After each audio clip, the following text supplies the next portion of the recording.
And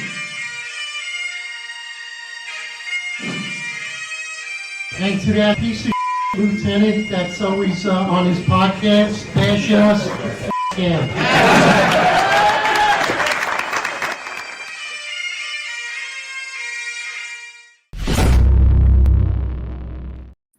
All right, attention to roll call. That's right. Good morning, everybody. We got coffee and donuts already, John. Here we go. Jesse James, shout out to you, brother. Happy New Year. New Year's Eve to everybody. Happy New Year, fellas. Got a lot to look forward to. Keep steamrolling. Here's a toast. Trump coming back. That's right, brother. Toast to you. Toast to all our friends and listeners. Good morning. Yep, you got your coffee going. We got Tom Joyce here. Tom Joyce says, fresh pot of coffee is up in the squad. A little Sambuca. I like Sambuca. My man, fresh coffee in the squad. Maybe if you ask nicely, there may be some Sambuca to sweeten it up a tad on this New Year's Eve. Good morning, all. Happy New Year, everybody. I can't believe we're ending the year already. It's time flies. 2024 came and gone. A lot happened this year. We're really getting some steam with this podcast, but our friends and listeners helping us build. We really appreciate it. It's outstanding. John, NYPD Cops suffered a record-breaking 4,600 injuries in 2024. I'm going to come right into it and just tell me, who is responsible for this? Who is responsible? The numbers are astronomical. Who's ultimately responsible? I mean, dude, it's so multifaceted. It's crazy. I mean, it really all stems from they went after the strongest people. They went after the strongest cops. And by they, I don't mean the politicians. Your own job. The people that the politicians appointed, the people that pay the politicians that don't like you, your unions, and your leadership, they're the ones who are ultimately responsible for the emasculation of the NYPD. And there's a lot of things. There's a lot. It's such a multifaceted problem. I think the main problem is there's zero consequence, right? Zero consequence.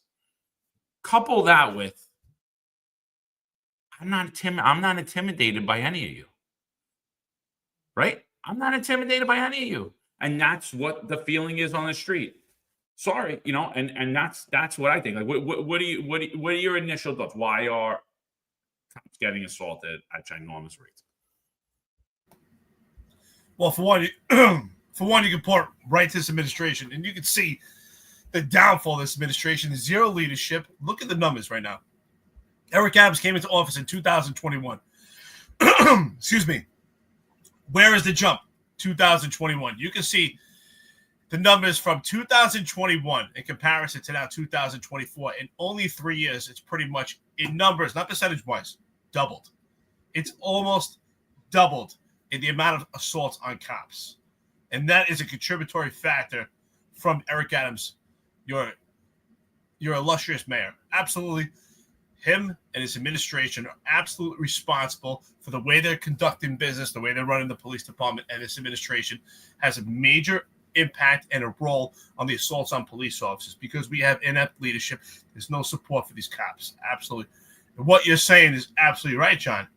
Absolutely. I mean, there's so many factors in different layers. We could peel this onion back for days. But absolutely, I hold this administration responsible. And you can see the numbers are reflective. Mayor Eric Adams gets in office. We have 2,886 assaults on police officers. It's now 2024.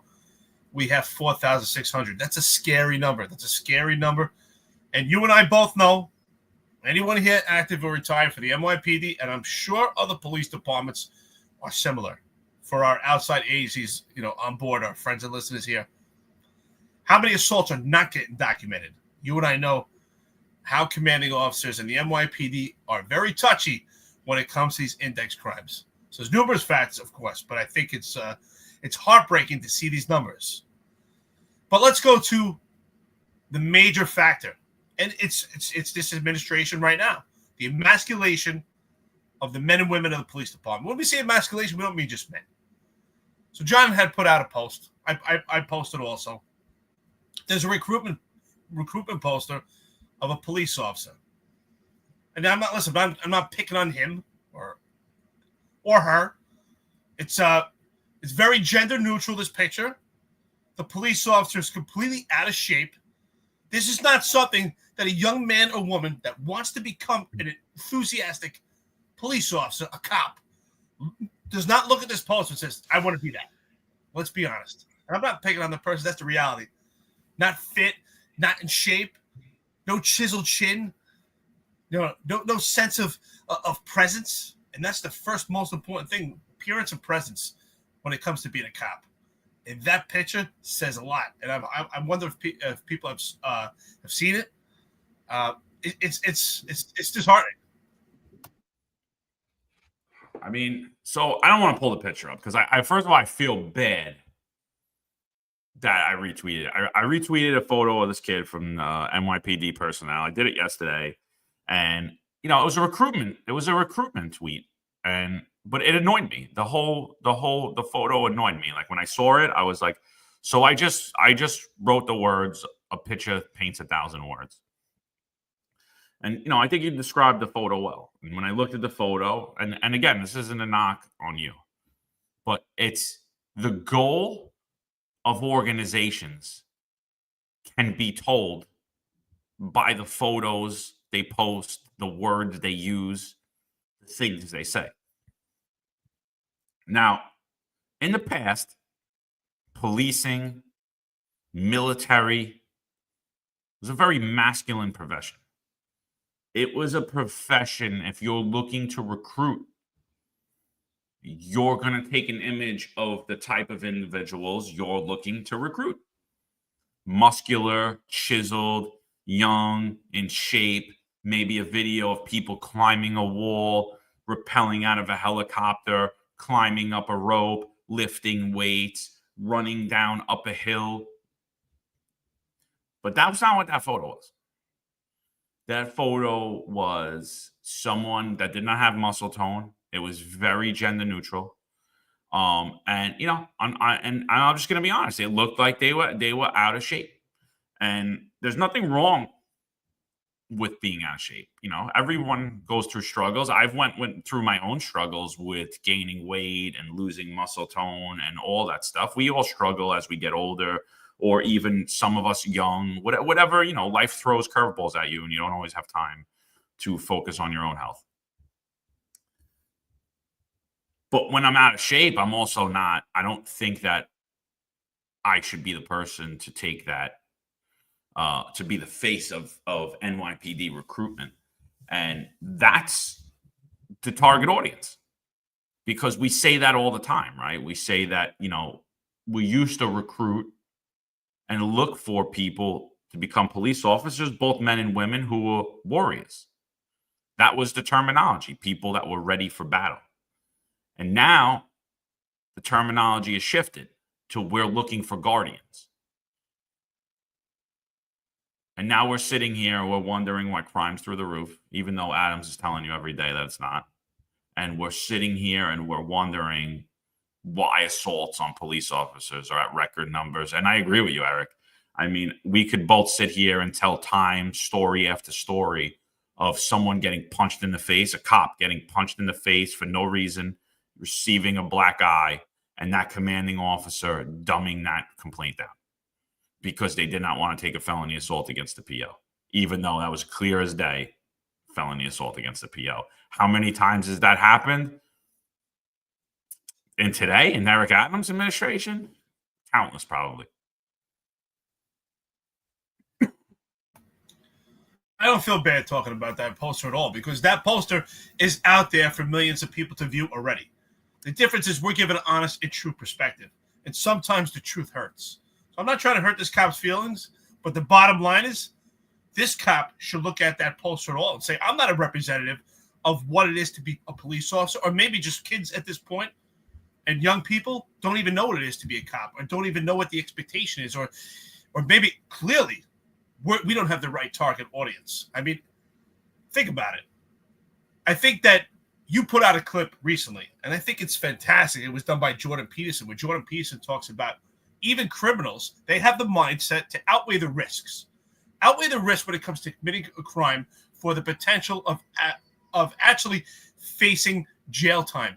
What is the consequence? What does the risk outweigh the reward? So if you're a potential perpetrator, you're a crime syndicate in New York City, you're looking at that recruitment post and saying, wow, this is the police department? I can take these guys or girls. That's not much of a consequence. If I'm running out of a store after shoplifting and that's going to be my adversary, that I meet for the day, I can overcome that adversary, and my risk outweighs the reward. That's not much of a risk. So ultimately, a perpetrator, someone who's a crime syndicate, outweighs the risk, and that's not much of an obstacle. So I think it's being honest, and I think honesty, unfortunately, the truth sometimes hurts. It's the reality. And I think it's that type of message, that virtual signaling, that puts the police officers in the precarious position that they're in right now. We say it all the time. Appearance and presence is your first step in the wheel of your pendulum when it comes to force. Your appearance and your presence is the first sense of posturing, projection. And if your appearance does not send a message that, hey, this is not someone you want to mess with, well, that's the picture that you get. And we have to be warriors. The bottom line is you have to look and have the appearance that you are battle-tested. There are plenty of police officers I worked with that couldn't fight their way out of a paper bag. But they look great in uniform, and they had a great appearance. And that was enough to send a message that this risk outweighs the reward. Rich Rod, shout out to you, brother. $20 coffee and donuts. Here we go. Good morning, John and Eric. Happy New Year. Happy New Year to all on the channel. Let's grow the channel for 2025. Thank you so much. Let's grow the channel together. We want our friends and listeners to keep taking this ride with us. Tom, shout out to you, brother. $1.99 coffee and donuts, Baker's dozen. The mandate, hold on, these comments are flying in. The mandate got rid of cops for the hour time cops. That's right. I'm not sure if you're reading Sam Antar's Twitter page, but he said that apparently in Kaz Daughtry's emails, he says it's our time. I don't know what that means. We're looking to find out. So I don't know if that's what you're referring to. If you are, shout out to you, brother. So, John, don't you think appearance is the first sense of presence? It's the first sense of show of force. It's the first sense of protection for police officers. And it actually contributes and attributes to these numbers when it comes to assaults. So 100% I agree with you. And that's what I was alluding to prior. For me, I personally think the number one issue is the fact that all of our judges and our district attorneys are decarceral, on top of the fact the commanding officers in the NYPD are dumbing down the charges when it relates to assaults on a police officer or assaults on civilians. And I think the removal of consequences is the main factor, right? Because I think if you knew you were going to go to jail, if you knew if I punched a cop in the face, I'm going to go to jail, you're probably not punching the cop in the face regardless of how they look. Regardless if they're skinny, if they're weak, if they're timid, if they're docile. So we removed that, right? We removed the consequence. And now you go ahead and there's no consequence in the criminal justice system for me punching a cop in the face. But when you got a guy that's sitting in front of you that's 215 pounds, that looks like he works out, that looks like if he punches you, he's going to split your jaw open or break your nose, you're not going to care that you're not going to go to jail because you're not going to want to get punched in your face. And then we removed that by removing masculinity out of the NYPD. Not only did we remove the body type, because I have friends, dude, that are like, I'm not kidding. I think the toughest kid I ever knew, he was about 5'4". He's about 165 pounds. He's tough. I'm telling you, you don't want to fight the kid. He's about 5'4". He's a tough little bastard. we removed that aggressive nature in policing, and that was weeded out.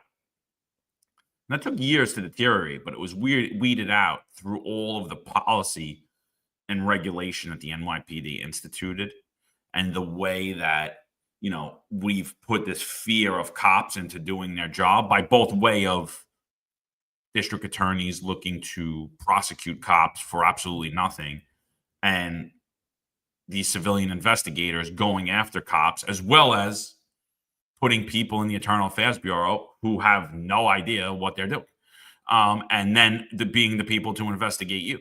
So I think, I agree with you 100%. Like it is a major, major factor. I'm not downplaying what you're saying at all. I just don't think it's the number one. I think if you restored the consequences first, you would see this diminish almost overnight. Like you would see these numbers come down over. And it's the same for me when we talk about gun arrests. Less people are carrying if there's consequences for carrying a gun. It's just. Well, I think it goes hand to hand, right? I think you're absolutely right. The justice system has to be in line. The judges and the district attorneys have to be on board, right? There's a dichotomy between an arrest, you're innocent until proven guilty, and actually conviction in the court system. And I agree. It's the court system that's not prosecuting, so there's no risk to outweigh the reward. However, who's bringing them to the court system? It's the police officers. So, I mean, we all seen the movie End of Watch. Most of us have seen End of Watch. And what does Jake Gyllenhaal say in the beginning of the movie? He says, we're a consequence. And the police officers are a consequence for a criminal, for a perpetrator, a person of interest, a subject. You're the consequence. So, yes, if the judges are on board, the district attorneys are doing their job, and they're actually prosecuting cases, that's a major layer in this game to protect police officers. But who's bringing these criminals to court so they could actually face justice? It's the police officers. And when you emasculate the police officers, there is no risk because no one's taking you there. So that consequence has to be there. That sense of force, that sense of presence. Now, unfortunately, because there is no consequence, police officers are being exposed. And I would always say, as a whole, the overwhelming majority of the police officers never had that problem because, as a whole, the weak links, they get tightened by that strong chain and they get unnoticed and undetected. But now I do believe that there's more assaults on police officers because we don't have that right now. Every police officer is being challenged, right? There was a time, John, you talk about it, I talk about it, and it's not because we're tough guys. It's because we have the support system of other cops potentially responding, and also the support system of the court system. Where, John, you and I working together in the 120 precinct in Park Hill, we probably could walk on a group of 25 gang members and say, hey, shut the music down. And they would probably comply. Not because they're afraid of just John and Eric. There's only two of us. I don't care how much training we have. We're getting our asses kicked. But because of the support system, of the justice system, they know that there's a consequence. And the consequence, if we grab that radio, there's 25 other John and Erics responding. But now, who's responding? The police officer, that recruitment poster, 25 of them. So now each one is being exposed because they can't handle their own, unfortunately. So because we had the overwhelming majority that were of masculine traits, those that were weak links were not exposed. So unfortunately, we always had some weak links. It's just a reality. But the overwhelming majority, the tight chain. And I think the police officers are the consequence. Someone has to take them to the court system. Patrick Donahue, shout out to you, brother. Happy New Year. $49.99. Love this guy. Late night. Wohop. Wohop's awesome, by the way. And foam cups from Jeremy's for the listeners. To those that don't like my comments and inferences, just wait until 2025. Random unsolicited texts and early morning phone calls don't scare me. They amuse me. Shout out to you, brother. Thanks for always entertaining us. Thanks for being on this chat. I hope you keep staying with us in 2025. Don't take time off, please. So, shout out to you, brother. I mean, John, don't you agree that the police officers are the consequence to get them to jail. Patch is hilarious. 2025, baby. I'm looking forward to it, Pat. Welcome to the club, everybody. So all right, yeah. So the consequence. We are the consequence. So I think at the time that movie came out, I kind of agreed with it. Now I don't. I don't agree that we are the consequence. And I think that's what I'm been saying. And I think that's what we've all been saying is we used to be the consequence only because we were the people that you saw prior to dealing with the criminal justice system. And I think as a whole, there was I'm gonna mess this up how I'm gonna say this, but let me back up. We used to be the people that brought you to court and you faced the consequence. So I don't think at that time, I did mess it up. I don't think at that time we were actually the consequence. I think we were the people that brought you to that consequence. And now, because we've removed in the criminal justice system, we have these people who take jobs and get elected to be prosecutors when really they mirror their tone and their voice mirrors social workers, doesn't mirror prosecutors, doesn't mirror people who are looking to provide public safety. And that's all 5 borough DAs, by the way. And that's McMahon, too. So for all you Staten Island guys, please stop saying his name. I will show you clip after clip after clip where he talks about we can't arrest our way out of it. We can't prosecute our way out of it. So I don't want to hear it. He is a leftist progressive as well. If you want to hold his pocket, that's on you. So I think at that time, we were actually not the consequence. The consequence was we would arrest you and bring you to the criminal justice system. And the criminal justice system was the consequence that you paid. But now that the criminal justice system is made up of social workers who want to give you art class when you rob old ladies and want to give you hugs when you're beating up young kids and punching them in the face and want to keep you out roaming the street to continue to punch young children and mothers in the face and prey on defenseless people. Now the cop has actually became the only consequence. It's the arrest, right? It's the initial arrest. It's the initial encounter, right? And that's it. So now I feel like, yeah, we are the consequence. So what do? Well, let's remove anybody that could possibly be intimidating.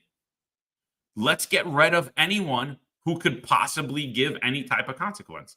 Because again, I'm not the toughest guy in the world, but I noticed one thing in life.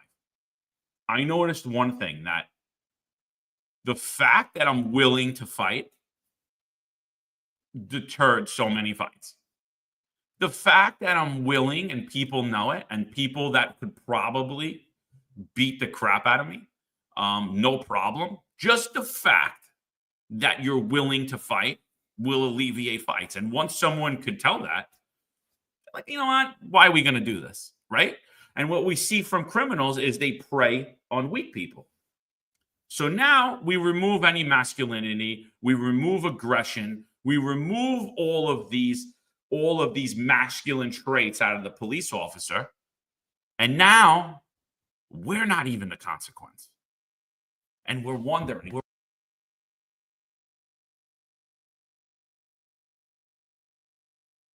why are our police officers getting assaulted? I wonder. There is no more consequence. Mic works? Yeah. I unplugged it. I hit it out. No, that's all right. It's the Juju guys shutting us down over here. Tom, shout out to you, brother. Coffee and donuts. Here we go. We got another one. Thank you so much. $1.99. Being a cop was a calling. Now it's a pension. Oh, my phone's going off. I think that's a great point. Hold on a second. I figure out one of my kids' toys is going off or something. What the hell is that? Anyway, listen. That's the bottom line. I think that's a great point, Tom. So at this point, what is a cop? I mean, what is the message, right? That's the message from this administration. The message is the picture of someone who's soft. We can't even identify the gender. It's completely done by design, that picture. So I don't think it's making fun of that person. I mean, this person was handpicked and selected. That photo is going to be shown to millions of people. We're giving an honest and true opinion. That's not the recruitment poster that is targeting police officers that are going to be a consequence for your most violent perpetrators in New York City. No, I agree. So what did the union say about this? This is a Post article that came out. So let's see what the unions have to say. So when the laws dictate that there are no meaningful consequences to assaulting police officers, and we are housing that very same criminal element free of charge, of course, there will be many more interactions with the very same violent individuals we couldn't prosecute or deport. SBA President Vincent Vallalong told the Post. We have a notorious gang that has poisoned our city, and they are given free passes, jeopardizing the lives of our law enforcement officers and compromising public safety. He continued, referring to the Venezuelan outlaws known as Tren de Aragua. A lot more migrants assault cops than regular citizens, said one officer with more than 2 decades on the job. So that's what Vallalong says. Vallalong's blaming the rise in assaults on cops, and he's tying it directly to the border crisis. And I guess in his eyes, he's saying that, or unless this quote is taken out of context, and I don't think it is, he's saying that is the factor. And I'm going to say, while it is a factor, it's a very small factor, because it's not just the migrants. This is something that's happened prior to the border crisis. We saw this. It started when we could remember it with a video, and I believe it was in PSA 2, when 2 cops got water dumped on their head and they walked away and turned around, and then they were applauded for doing the right thing. It started when in the patrol guide, you over and over again, they removed cowardice and said, yeah, but you could stand there and watch your partner get murdered or watch the civilian get murdered, and you won't be in trouble for not taking action. It started back then, so that's what Vallalong says. How much do you think Vallalong's statement, how much do you agree with Vallalong's statement? Because I don't disagree with him. I just don't agree with him that is the main factor. At this point, I think that the unions are completely useless at this point. And I can't tell. I'm going to be honest at this point. I can't tell if the unions, if their role is to advocate, protect the men and women that pay membership dues to the PBA, DEA, SBA, LBA, CEA. I can't, honestly, the lines look so blurred to me right now between what they've been posting and the actions they've been taking. Because it appears to me, every time they make a statement, it's to protect the upper echelon and almost protect the legislation that's going on right now. They claim that they actually pack courtrooms, but their statements don't actually coincide with their actions. Because if we're going to give an honest answer, that is a small, very small contributing factor. And to be honest, according to the new commissioner, her statements, and she's accurate in her statement, is she said she's data-driven. And right now, they do not have actual data to hold because they do not ask the immigration status of an arrestee. Now, while that may be true in many aspects, it's also not true in the sense that we could easily compile that information based on the pedigree information and the residency location. So we actually know that we do have that information. But I do think it's a small contributing factor, and it's a small contributing factor to specific reasons. A majority of the illegal military age males are contained to specific prisons, such as Midtown South and Midtown North and parts of Queens and some parts of Brooklyn. But we haven't seen it as far as spreading throughout the entire city. And yes, there's a small contributing factor, and there are assaults on cops because there's no consequence for them when it comes to the court system, and also no consequence for deportation. But that's just a small layer, and I think you're completely accurate. I agree with you that the seed was planted years ago, and it was planted by former Chief Terrence Monahan when he's telling the police officers that they do not have to make arrests. I mean, that is the ultimate function of a young police officer, to go out there and utilize those cuffs to do aggressive, intrusive police work in high crime areas to suppress and curb crime. And that message was provided by former Chief Terrence Monahan when he put out a video to 35,000 cops that they do not have to take action and make arrest. And if any police officers challenged by their supervisors to actually take forward action by notifying internal affairs, who's completely useless anyway. But the bottom line is there's numerous layers, and I think that the SBA and all these other unions are just deflecting from the truth, and they're not giving real responses. Clearly, they have to give a response, but their responses are not advocating for the men and women. Their responses are trying to stay somewhere in the middle that they can coast and that they can still be self-serving. Pull their appearances, and we would see a far different approach. But again, I'd like to reiterate what we said yesterday. I would like to see retired guys take over the union, and I think it would be much better. There would be less leverage when it comes to these unions, and there would be more advocacy for the men and women. I mean, so,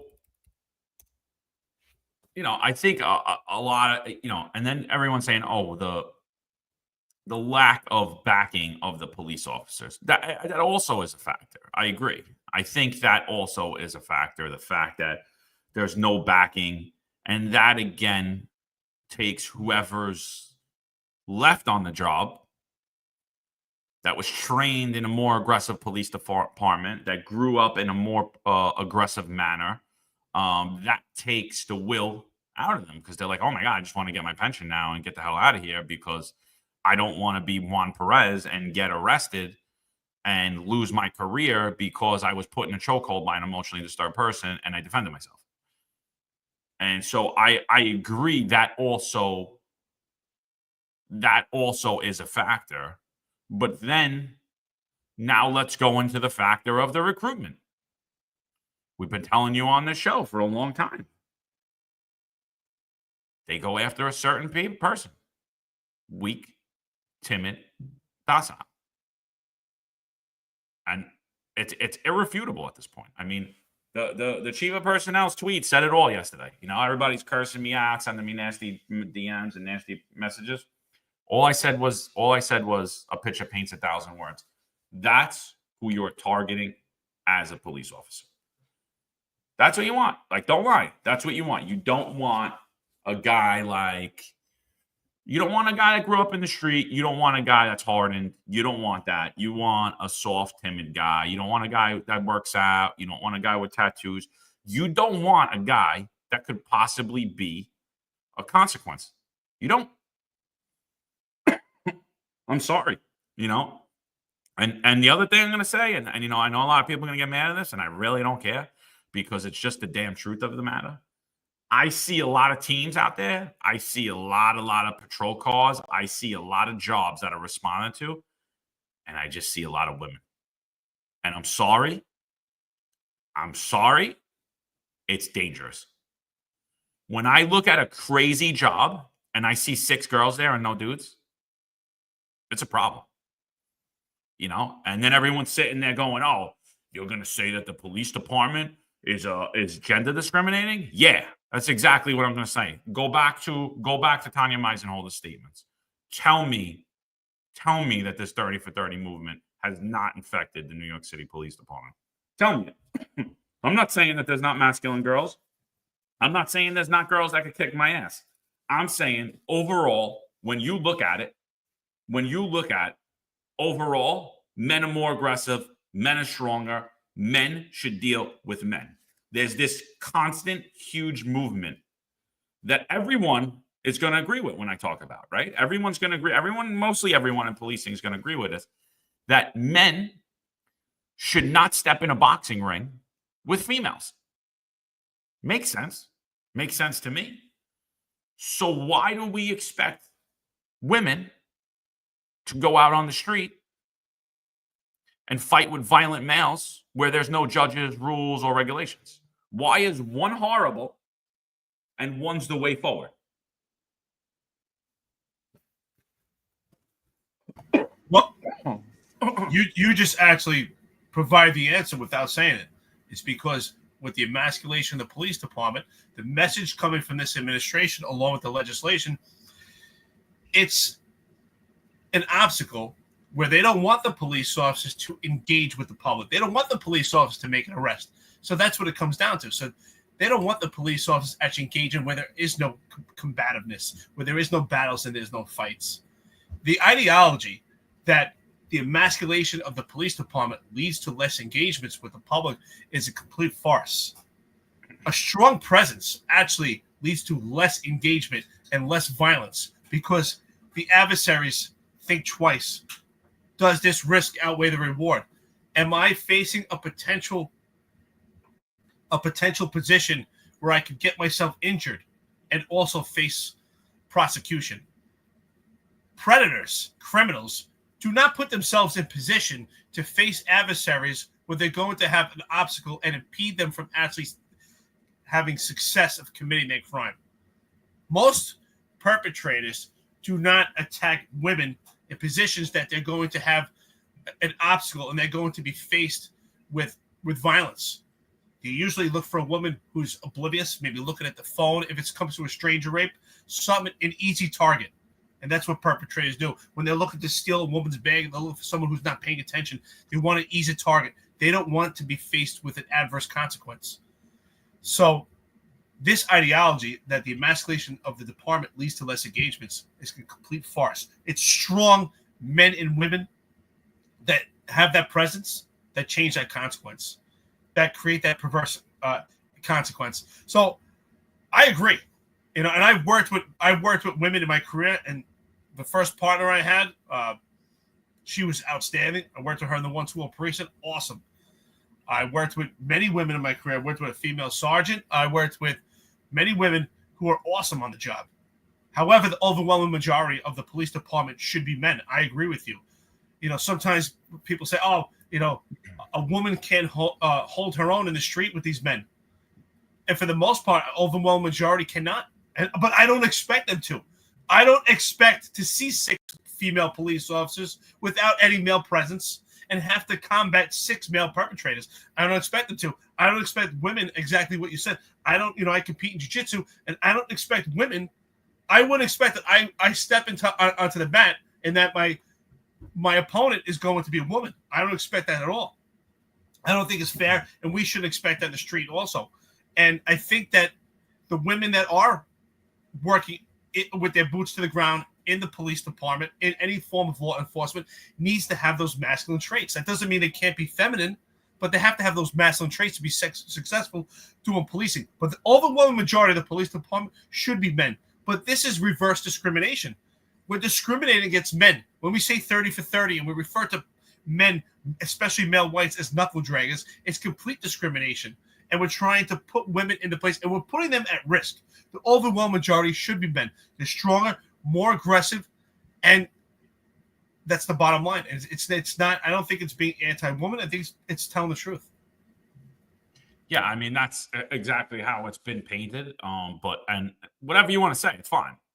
It's fine. So if what I said's wrong, you support men in the boxing ring, and that's all I'm going to say to all the people that are going to tell me. If you say what I'm saying is wrong, that we should have a department, we should force women to take the jobs, we should go and find Asian women who don't want to take the jobs and find a way to make them become police officers like Tanya Meisenholder. That was the problem she was trying to solve. Go back, watch that podcast. That was a big problem that we need to solve in policing. If that's what you're saying, that this is what we need to do, then you support men boxing women. You support women getting in the UFC ring with men. You can't have it both ways.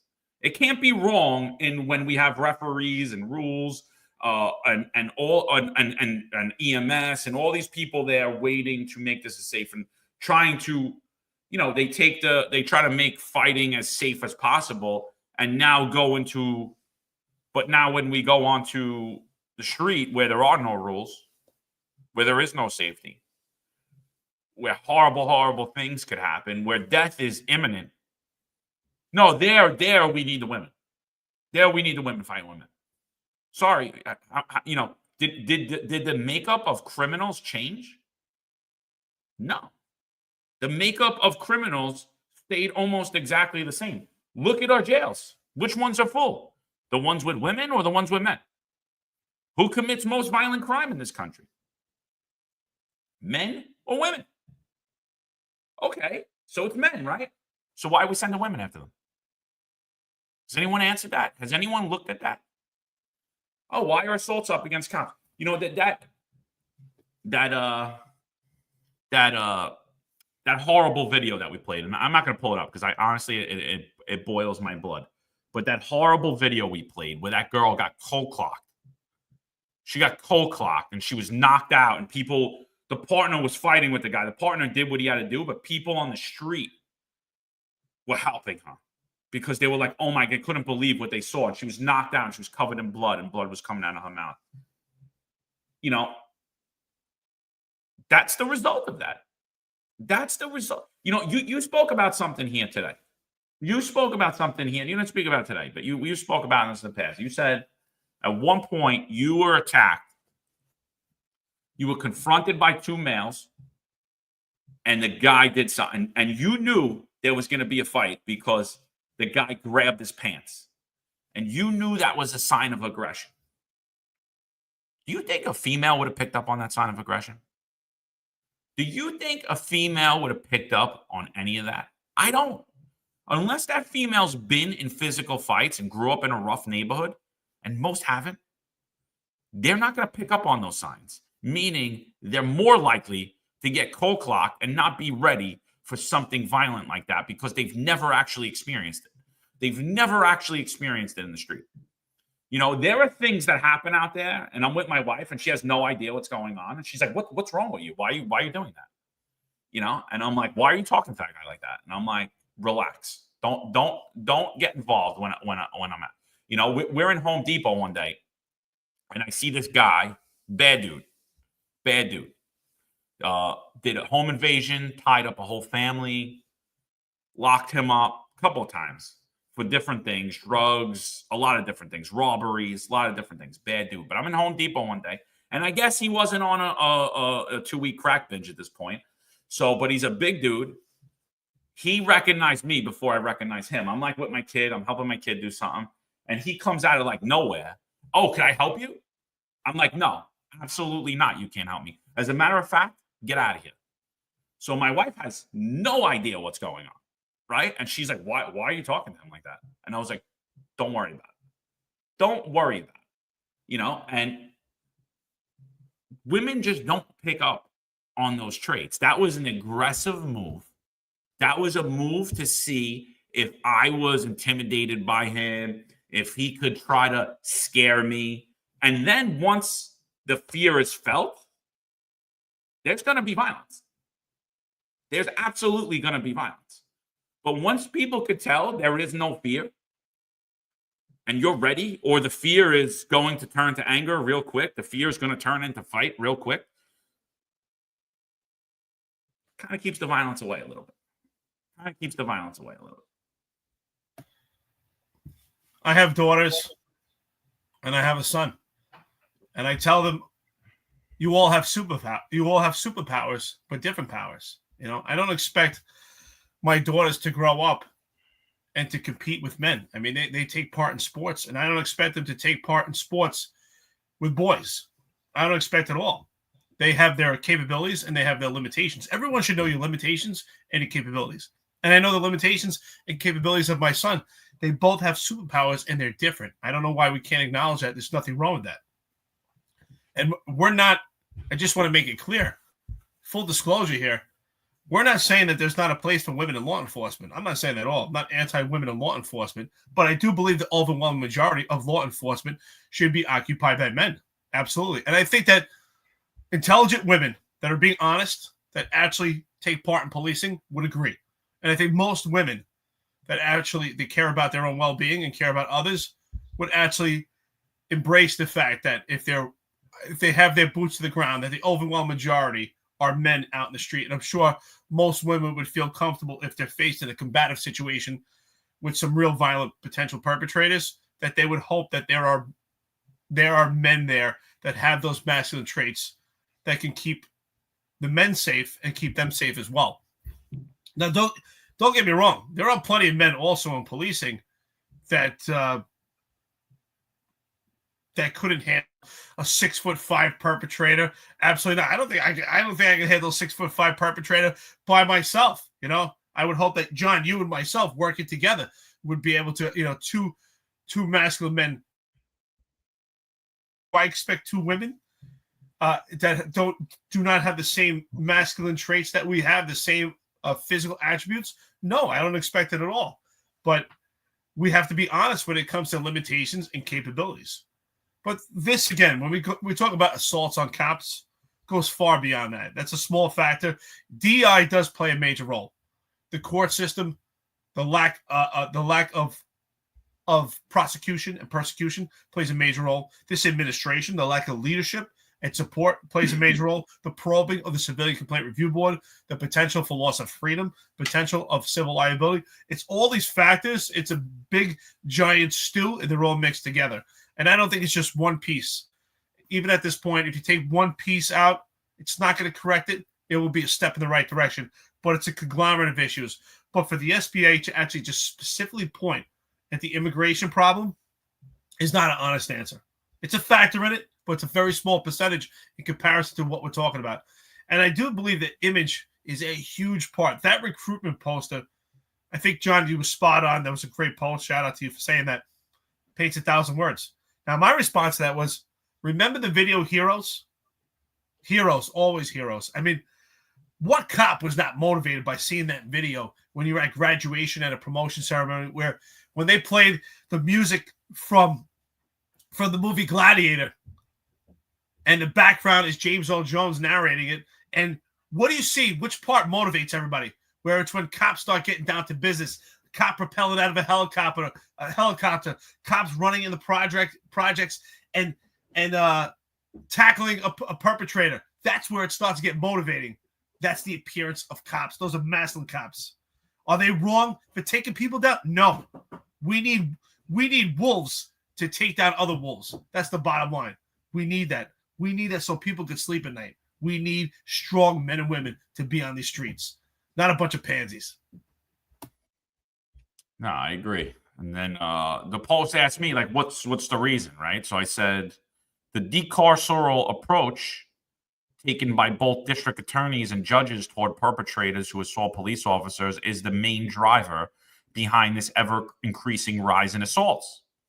The public sees no one's going to jail for it, so it's I can do whatever I want. Said, and they didn't put me as retired, NYPD Lieutenant John McCarry. So if I'm still on to the commissioner, I will work in the chief of department's office from my home for overtime, in case you're wondering. So I also said shoplifters, drug dealers. I don't believe I said protesters, but violent protesters and migrants have no fear of putting their hands on anyone, including the police, he added. Let's hear what Hendry said. Far too many routine calls are turning out into all-out brawls, and the reason is obvious. Our justice system keeps releasing the same violent repeat offenders, and they keep attacking cops when we try to lock them up again. Agreed. Police Benevolent Association Patrick Henry. Oh, he agreed. Oh, I wonder who he was agreeing with. So I will work from the couch in the chief of the department's office or home for overtime. And who will sign those slips? Who would sign those slips? You know, listen, anybody that ever put it in for accommodation to work from home and it was denied, you have every reason to. I think you have a great argument here. You have administrative members of the service at one police plaza working from home, making overtime. All you're asking is to work from home on straight time. So, yeah, I think we nailed it here. There's no doubt about it that there's so many different layers. I think it's a conglomerate of issues. But I do think, I mean, I've seen some great comments in here, and I think we all agree. I mean, John, that was a badass video. The Heroes, I have to say, the NYPD had a hell of a video. I don't know if they're still playing the Heroes video, but that was like, you know, they start showing the pictures of cops. And they go, oh, it's kind of somber, but when that music comes in from Gladiator and the cops propelling and they're running after perps, don't get me wrong. There's a moment there where you're like, wow, it feels good to be a cop. And that's why I say that's the video Those pictures should be the recruitment poster. The cop rappelling out of the helicopter, in tip-top shape, in full gear. I would think that young men and women look at that and go, I want to be that cop. I remember when I joined the Marine Corps, and when you go to the recruiting office, they show you a video, and it's a badass video. It's, running around with guns. It's training. It motivates you, and you're like, I want to sign up. If they showed me a picture of the police officer in a Marine Corps uniform with a big belly, and we can't tell what the gender is, I'm not signing up. Because I see that recruitment poster, I see that's who I'm going to become. That's not what I want. Naked Coffee, shout out to you. Here we go. Coffee and donuts, $10. Enjoy the new year in peace, gentlemen, and audience, when possible, of course. Enjoy the episodes. Thank you so much. 2024, we hit it hard. 2025, we keep coming harder. We got our friends and listeners. We're building this network together. I constantly get asked, what are you going to do when you run out of content? Content will never run out, and neither will we. We will be here. Thank you so much. Yeah, good job, by the way, banning Benito de la Cruz. Shout out. Thank you so much to friends and listeners. 2025 is going to be a hell of a year. Yeah, so I put them in a timeout, and you guys I don't mind people coming in here and say what the hell you want, but you're not taking over the chat. So if you take over the chat, we'll ban you permanently. It's a free speech platform, but that doesn't mean you're going to harass people and take over the entire chat. It's insane. Have a little fun. Say what you want. No need for threats and racist comments and all this other nonsense. And most of that's done just to dirty the waters on this platform. So that's what annoys me more than anything. It's not even real. These aren't even real people. They're people that come on here so that they could say, oh, look at these racist cops and look at all these racist retired cops in the chat and people that support police officers. Then it's not even real comments. So you can try to dirty the waters all you want. We stand behind anything we say here. We stand behind anything we post here. And you'll be held to stand behind your own words as well, too, because I don't know. It's America. He said that, and that's it. And we don't monitor the entire chat. But thanks for letting us know. And if it happens again, let us know. We'll kick them both out. I'm talking about you too, Labro. So amazing Aunt. Thank you for being a friend to the podcast. She said, "Happy New Year, Lieutenants. Cheers to 2025 and true talent." Yeah, 2025 is going to be a hell of a year. I think 2025 we're going to see some good things. I think New York City's still in a bad way. I think it's going to get a lot worse before it gets better. Just before we end on the assaults, so let's just to put in perspective, in 2017 there were 2,995 assaults against police officers. I'm sorry, it's not assault against police officers. It's injuries sustained by police officers. In 2018, there were 3,131. In 2019, right, there were 3,128. In 2020, 2,483. 2021, 2,886. 2022, 3,490. 2023, 4,077. And now 2024, and it's still not over, 4,600 injuries sustained by officers out there on the street. So we can't control the DAs, and we can't control the judges. And I think they were always horrible. I really do. I don't think we talk about the good old days, but I don't think that they were ever really. They had this. I don't believe there was ever really a true carceral approach in New York. And I'm not saying that there should be that. I don't want people to go to jail for smoking weed or making mistakes for a long time. I've said I think nights in jail solve a lot of problems, even with an ACD down the road if you don't get in trouble for 6 months. But I think they were always horrible. But let's just take them out of the mix. If you were the police commissioner today, what do you think you could do to try to eliminate, or what would you do? What would be the first thing that you do to try to eliminate the amount of assaults against police officers and the amount of injuries sustained against police officers? Do you think that there's something that Jessica Tisch could do to stop this rise in assaults, this rise in injuries from cops. Absolutely. Change the training program immediately. There's certain things they have to do for actual state certifications when it comes to the police academy, but the overwhelming majority can actually be dictated by the NYPD. So the first thing I would do is actually change the training completely, be it overhauling the training. Right now, that's completely inept. So I would actually have the training at the academy, obviously, and then from there going forth, I would have trainings at the command level. There's no doubt about it. Training has to be constant. Jocko Willemick says that training should be 25% of the time, and I happen to agree with that. 1/5 or 1/4 of your time should be spent training. Training is not something that you do one time. It has to be constant. I say it all the time in this podcast.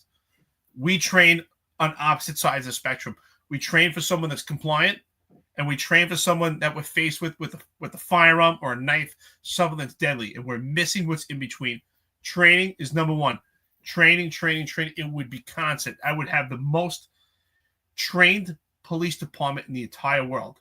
And that in itself would create police officers that have the presence and appearance. It's a byproduct. If you're training and you're staying in shape, that's a byproduct. But if you're training, you're going to have police officers that are far more relaxed, that are pressure tested, and that is going to mirror. And it's going to, the perpetrators, the potential adversaries will sense that. Just like dogs, they sense when people are scared.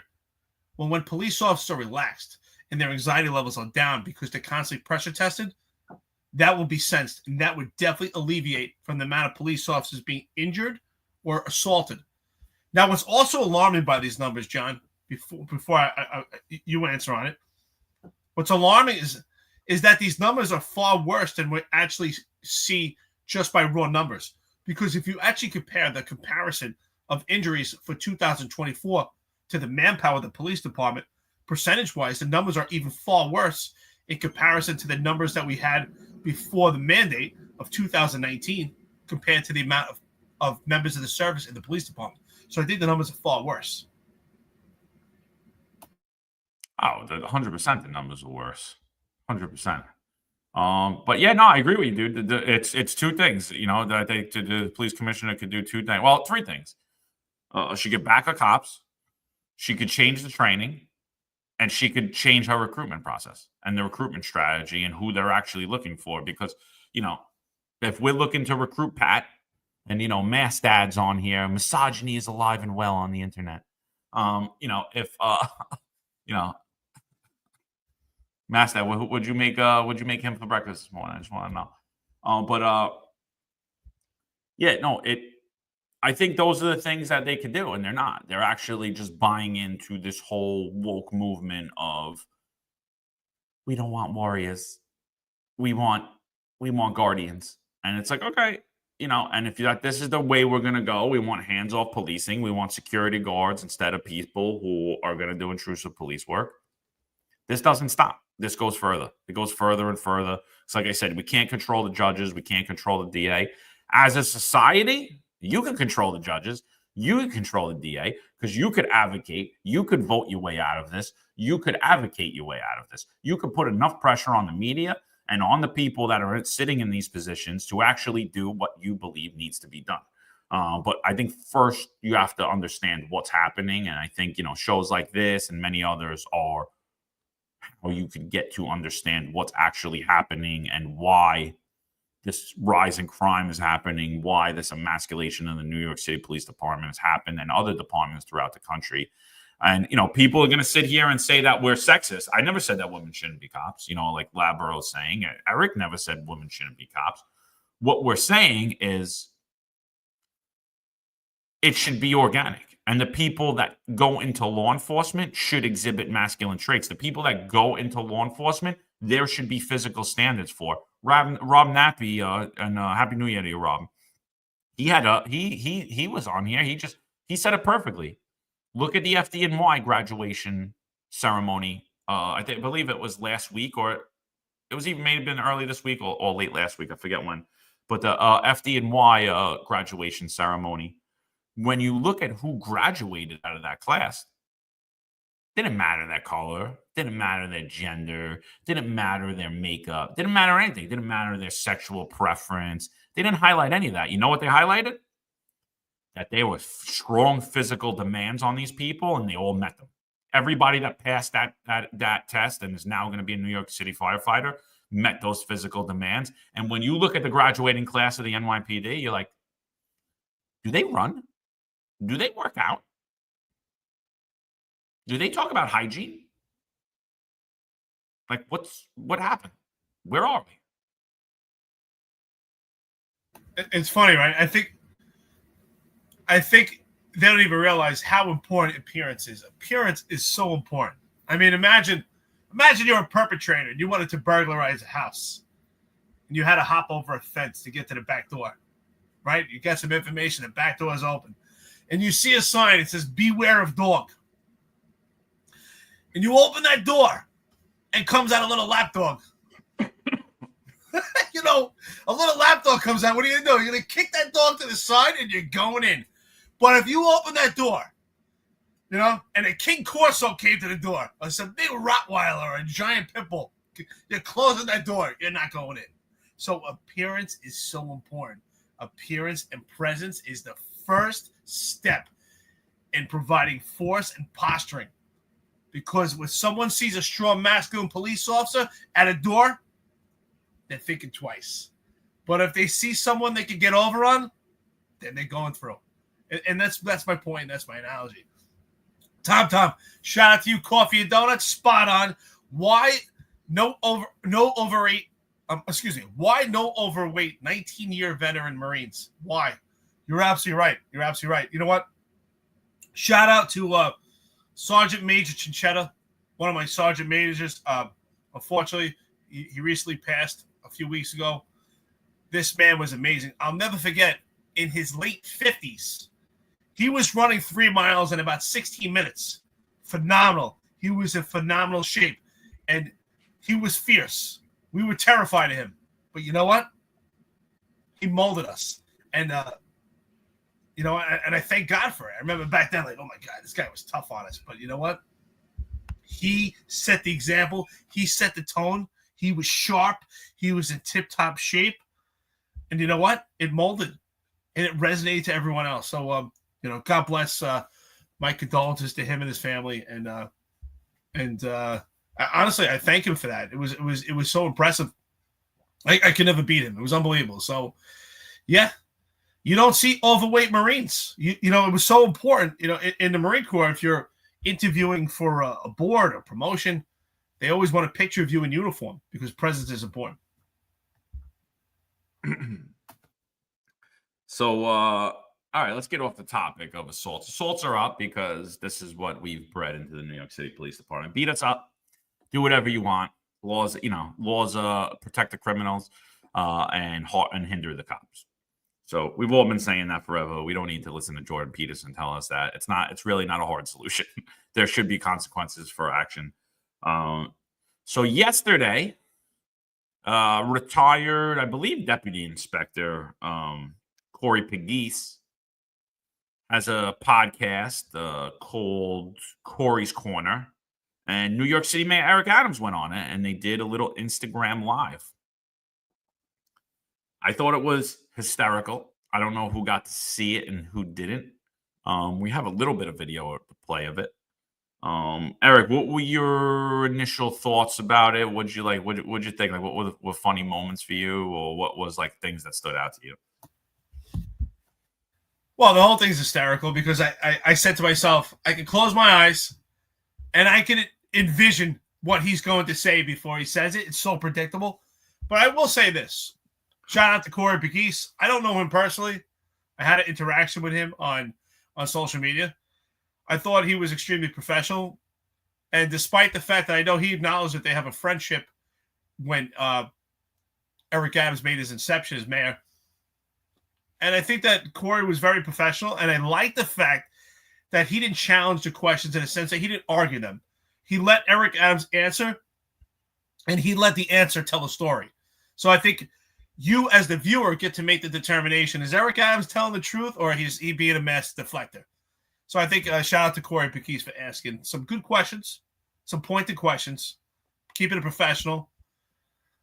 There are some questions I would have enjoyed if he would have probed a little bit more. Not necessarily be argumentative. I don't think you should try to win an argument, but just to get the root causes and to actually just show more deflection, because Eric Adams is a master deflector.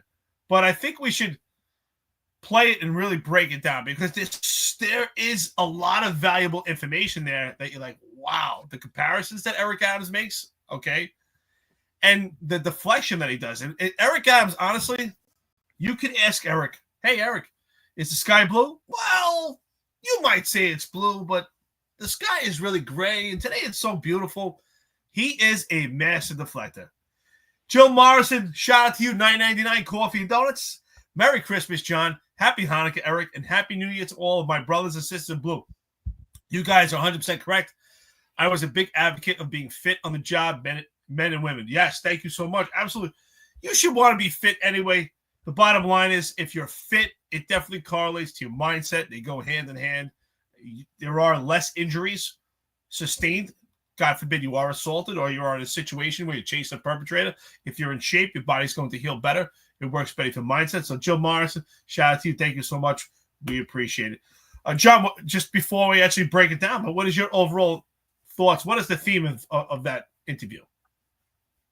I thought it was well. I think there's some things. There was a little bit of controversy in some of Corey's statements, and I think if the mayor came on here, it wouldn't be a much different interview. I agree with that style of interviewing. I've said it on here before. If you ever want to see a horrible interview, watch Hannity and Bill de Blasio. And I was like, that is the worst interview I've ever seen, because he's trying to get Bill de Blasio to answer a question that Bill de Blasio is not going to answer. And it's stupid. It's just dumb. Let Eric Adams show you exactly who he is. And that's what he did here. He didn't answer any of the questions. He lied his way through. He put the whole, crimes down. Everything's good.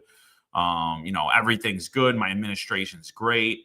I thought the way that he presented that he had 4 police commissioners under his administration I thought it was, honestly, I was like, wow, this guy's good. I was like, he's even better than I thought he was. Because he presented it like it was a victory, like it was something good, like this is something that always happens. He went on all the achievements. I don't think that any of his police commissioners have had an achievement to date. I don't believe he has an achievement as a mayor to date. When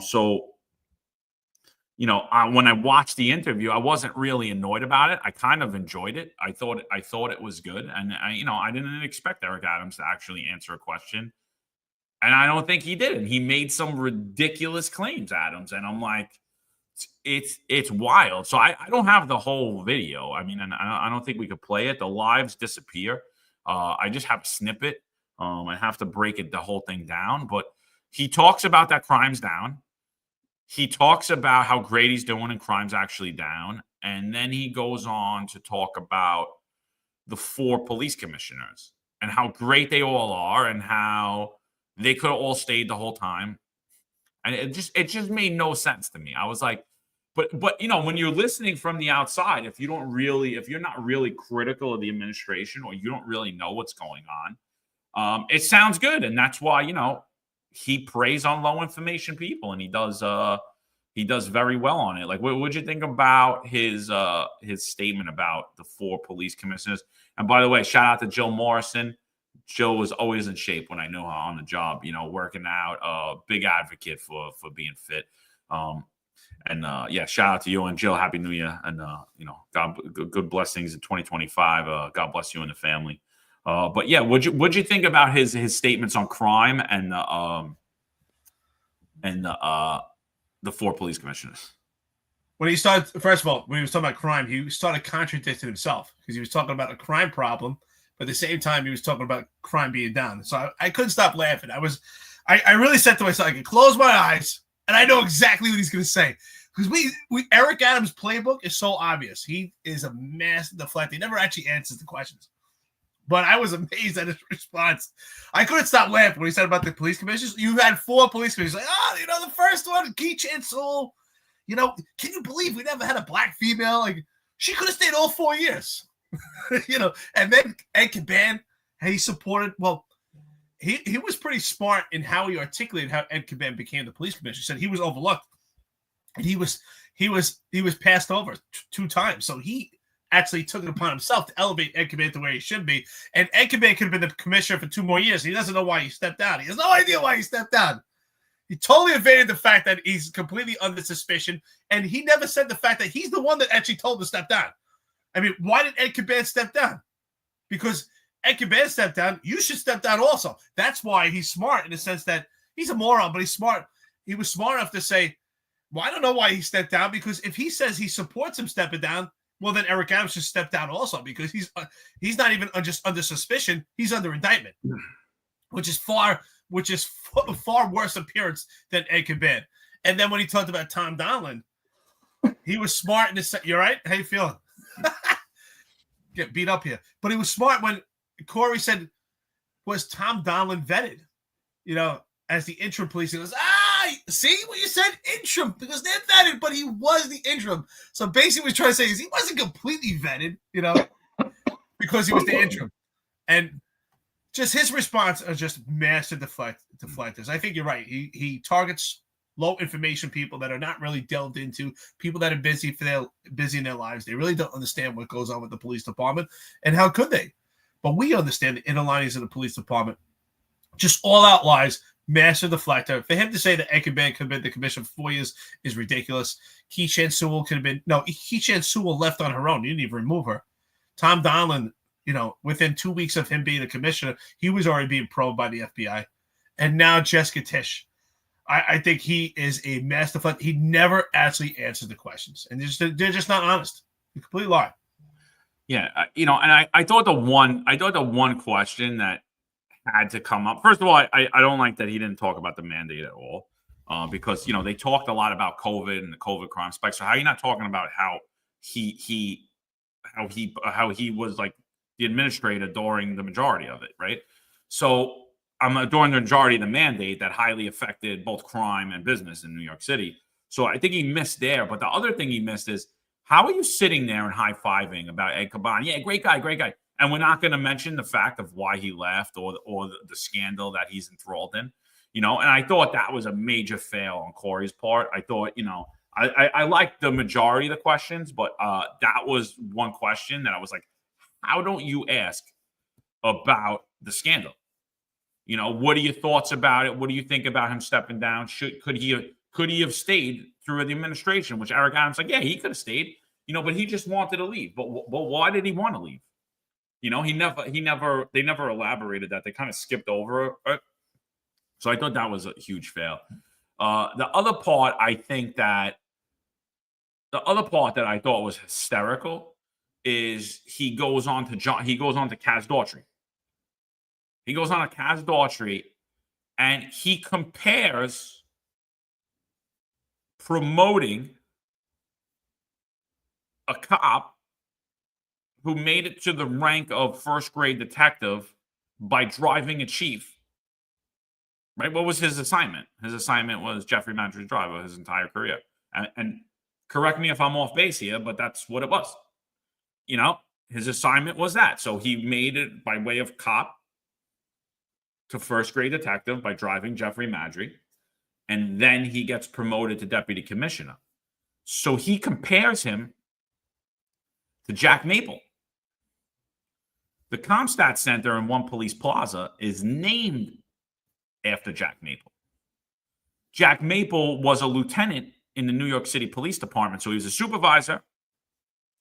He created Comstat. He was a very forward-thinking individual.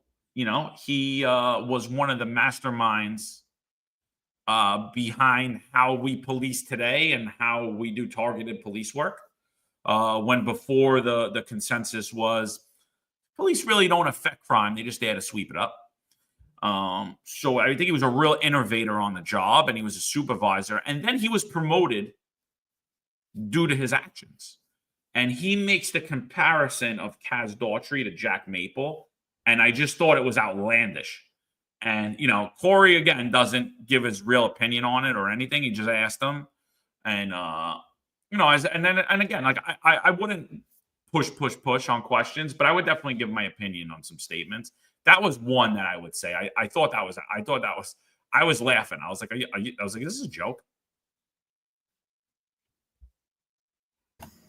Corey's a smart guy, so I figured that he actually made the parallel in his own mind and just didn't press for it. I'm going to assume because he was pressed for time.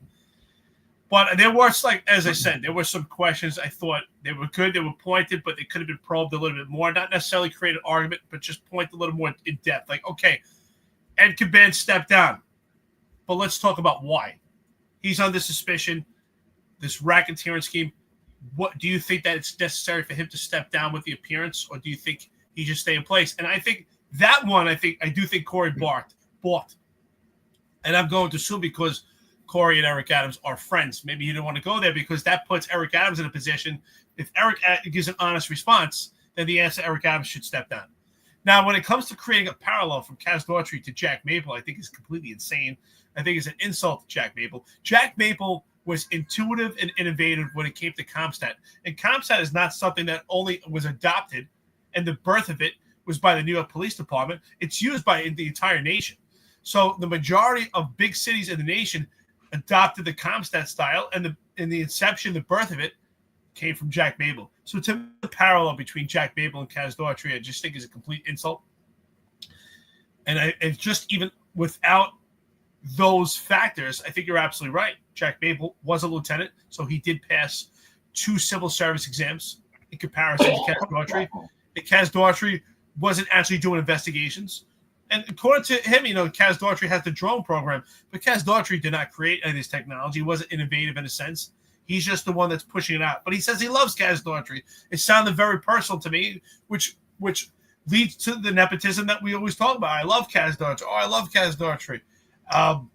Almost like he talks about it like he's like a friend or a member of the family. But, Ron Layson says there was no follow-up or pushback on any Adams answers. Yes, that's the point. Shouldn't be argumentative, but some follow-up questions on these pointed questions would have really driven the points home.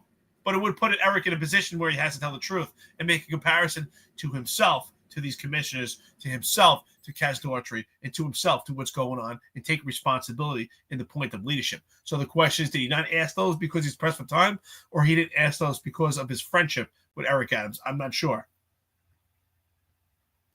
Yeah, so there's a little clip we have, and he goes on to ask him about John Schell. And this is the part where I'm saying there's a lot of controversy. I got a few messages last night about what Corey says here. So, Corey, this isn't an I gotcha moment. I think it's a moment of that needs some clarification. Full disclosure, I did not read the book. Eric, I don't believe that you read the book. Am I correct in that? Okay, we did not read the book. So we may be missing context. I am going to read the book in 25. I'm not going to rush to read it. I'm in the middle of reading 3 books. That's how I read. So I'm not going to run to go get that one, but I am going to read it. I am interested. I've been reading a lot of NYPD books. So I am interested enough to read it, but I heard it and I texted you last night because I got it a few times. That what I heard during the live is I heard Corey Pegues say that the shooting of John Schell was no good. He tells the mayor. And again, the mayor wasn't in a position. He wasn't even on the scene for that shooting. I don't believe. I'm sure he knew about it. I knew about it at the time. I'm sure you remember that. I think I was going through plainclothes. Oh no, it was right after the Sean Bell shooting, and there was like a new intact course for plainclothes cops that we had to go through. So I remember that shooting very well that John Schell was involved in. But Eric Adams was in no position to deem that shooting good or not good. It's a long, long time ago. It was about 2007 or 2008. I don't remember exactly the year. But Oh, wait. All right. Yeah. So 08, John Schell's in a shooting when he's a lieutenant, I believe, in Brooklyn North auto crime. So he brings it up to Eric Adams, I think, to like more of, well, you appointed him to the chief of patrol and now he's the acting chief of department. I think that the only defense that Adams gives on John Schell's behalf is that, Well, he's out there working for me 24/7. He's there when I need him. And it's such a weird response to me because I'm like, oh, so it doesn't matter anything he does. It doesn't matter if he has integrity, if he's a liar, if he's not good for the community. All that matters is he's beholden to Eric Adams. That's what I heard. So, and I text you last night. I text a couple other people. I'm like, did you watch the live? I'm like, I heard Corey say that was a bad shoot. I heard him say that. I heard him say it twice. And you said, yeah, no, he absolutely said that. Sal said he said that. A couple other people, he said that. Because I got pages of his book where he says the exact opposite sent to me. And now, again, I don't have full context because I don't have the book and I'm going to read it. And I don't think this is an I gotcha moment, but I think it's something that needs clarification. Do you believe? And by the way, John, just so you know you would never give us the same courtesy. And you've done worse behind the scenes to us and actually smeared our names, but that's fine. I don't want to push a narrative that's false or the narratives that's not true.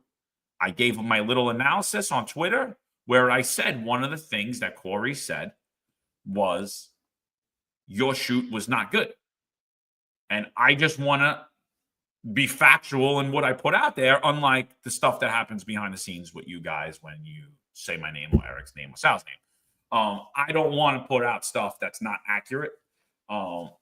So we'll get into the pages of the book. And I'll play this little clip, but yeah, it's just weird to me. It's like, so I'm like, I don't know how Corey actually feels about the shooting of John Shell. And I'll be honest with you, I never investigated it enough to actually give an opinion on it either. Listen, we have courts of law. John Shell's a free man. So I mean, to me, I really have nothing about it. He was a cop, whatever opinion was about it. Corey Pegues was the CO of the 6-7 at the time and directly dealt with the situation. So he's probably someone that could have an opinion on it. I myself really don't have an opinion on it. I just want to say, so I gave Corey, I take pride in my word. So I gave Corey Pegues my word. We had an interaction on social media. It was actually very cordial. And I gave my word that I would read his book. So I can't make an assessment. I haven't read his book yet, but I can only make an assessment based on his statement. I think based on his statement, he was actually saying that the shooting was bad, and he was asking for his opinion on it. So I don't know how the whole entire court case played out. I did read the articles, but I can tell you from my experience, my subjective opinion, based on my training and what I learned. And what I learned in the Marine Corps is an accidental discharge. It's a failure. It's stupidity. It's reckless. It's an epic fail. There should never be an accidental discharge. And you could face some serious jail time in the Marine Corps and serious penalties for an accidental discharge. So based on my training, I believe it's an epic fail. Even though he was never found liable and faced any jail time, I do believe there was a settlement with it, and that doesn't hold any weight because we know the city pays out for anything. But based on my training, an accidental discharge is what John Shell admitted to, and that's what he testified to, and that's his statement, and that's his position. It's an epic fail, and in my opinion, his career should have ended there, and he should never rose to the ranks based on an accidental discharge. It's an epic fail. Yeah, and there were numerous other things that have happened, in my opinion, and then his actions as the chief of patrol exhibited to me on why I believe he shouldn't be the chief of patrol, or the acting chief of department. But not to get off topic, I'm going to play the clip in a second. I just want to read what Popeye Damon had to say. He said, Corey said it on Sunday on the Facebook Live. Eric is running the NYPD for the last 3.5 years. Therein lies the problem. Well, he reiterated that yesterday in this interview, and Eric Adams is very good. It's like, whoa. I never said that. But when he said you run the NYPD in this Facebook Live, Eric Adams said this. He went right along with that statement. So yeah, I think yesterday actually that live actually showed it. But yeah, let's play the clip and then I'll read the excerpts from his book. Very, very, very weird. Here's the clip. Here's a clip from yesterday where they're talking about John Shell's shooting and Eric Adams' response to that. Let's talk about another appointment that you get, chief of Patrol, who's now temporary Chief of Department, John Shaw. Yes. So we know, or the public doesn't know, but I'll tell you now, in 2008, he killed an unarmed black man in the confines of East Flatbush, Brooklyn, 6-7 precinct. Do you know who the commanding officer was? It probably was Corey McGee's one of the greatest commanding officers of a precinct in the history of our city. Yes, I was the commanding officer at that time. And I believe I was on the scene within 15 minutes of that shooting. I don't know if you know, because you're the mayor. You probably have a committee that tells you this guy's good for chief of this, chief of that. Right. But I don't know if you know, there's a videotape of that shooting. I don't know if you even saw the shooting. But basically, you know, if a car is being used as a weapon towards you, you're able to shoot. We know that as cops. Then that's what his shooting was. He got backed up. He shot him, killed him. The family civilly sued. They got a couple of $1 million, whatever it is. But I'm gonna tell you, it was a bad shooting. I never forget. It was 2 weeks after Sean Bell. Ray Kelly just put me there. I thought I was losing my command. We got an unarmed black man killed by this lieutenant. I'm like, what the hell is going on? And after watching and you know, Charles Barron is on the scene within 8 minutes. Corey, what the hell is going on? I'm like, they put you there, so this wouldn't happen. So this would happen. It's 2 weeks after, but it really was a bad shooting. I believe he's been involved in a couple of other shootings. And he was chief of patrol now. And when you look at the analysis, you have to ask what happens when they come out of the trial. There's a trial room procedure, investigation, the shooting team that you know aware, they do investigation, they come back with a determination of did he follow department procedures or he didn't. When we did an analysis and vet, everybody must be vetted. That's how he became the chief of patrol, and that is based on his policing experience. Now, what I know, you know him based on the encounter that you just stated. What I have seen over the 2 years that I have been here, I've seen a non-stop, over the 3 years, a non-stop person, 1, 2, 3 a.m. in the morning, out there on the ground. And I call him, what the hell is going on out there, John? I'm seeing the response I need to deal with crime in the city. Like I said, when I became mayor, we had a 40% increase in crime. He has served the city well. He served the city well, and I'm proud of the job that he's doing. And when we looked at it, he was not brought on disciplinary charges because of those. Okay, that's fair. All right, so he brings it up twice. He says it was a bad shoot, and Adams defends him. You know, and I honestly, and Adams' defense here. I mean, it really was in the past as far as he's going to say. I had no say in it. He's here. He does a good job for me. I don't hate Adams' answer at all. I hate Corey the way he frames it more, because it's a very racialized conversation. We had a shooting of an unarmed black man. Why is that different from having a shooting of an unarmed white man or unarmed Chinese woman? Or an unarmed, whatever, doesn't matter. So it's a very racialized statement. And I had more of a problem with that statement. So you wouldn't have had the same angst? Or is it because of the community pressure you're talking about? Like, what is it specifically? I think an unarmed shooting is a horrible situation, regardless of the person's skin color, gender, religion, sexual preference. I think it's a horrible, horrible situation, whether it's right or wrong. So I really didn't like his questioning there. And another thing, when I said that he was controversial, and he was like, why am I controversial? And I was like, well, your book was controversial. Your background's controversial. He said that, the only people that say I'm controversial are people that don't want a black man to succeed or to do it. He's like, my book's a success story.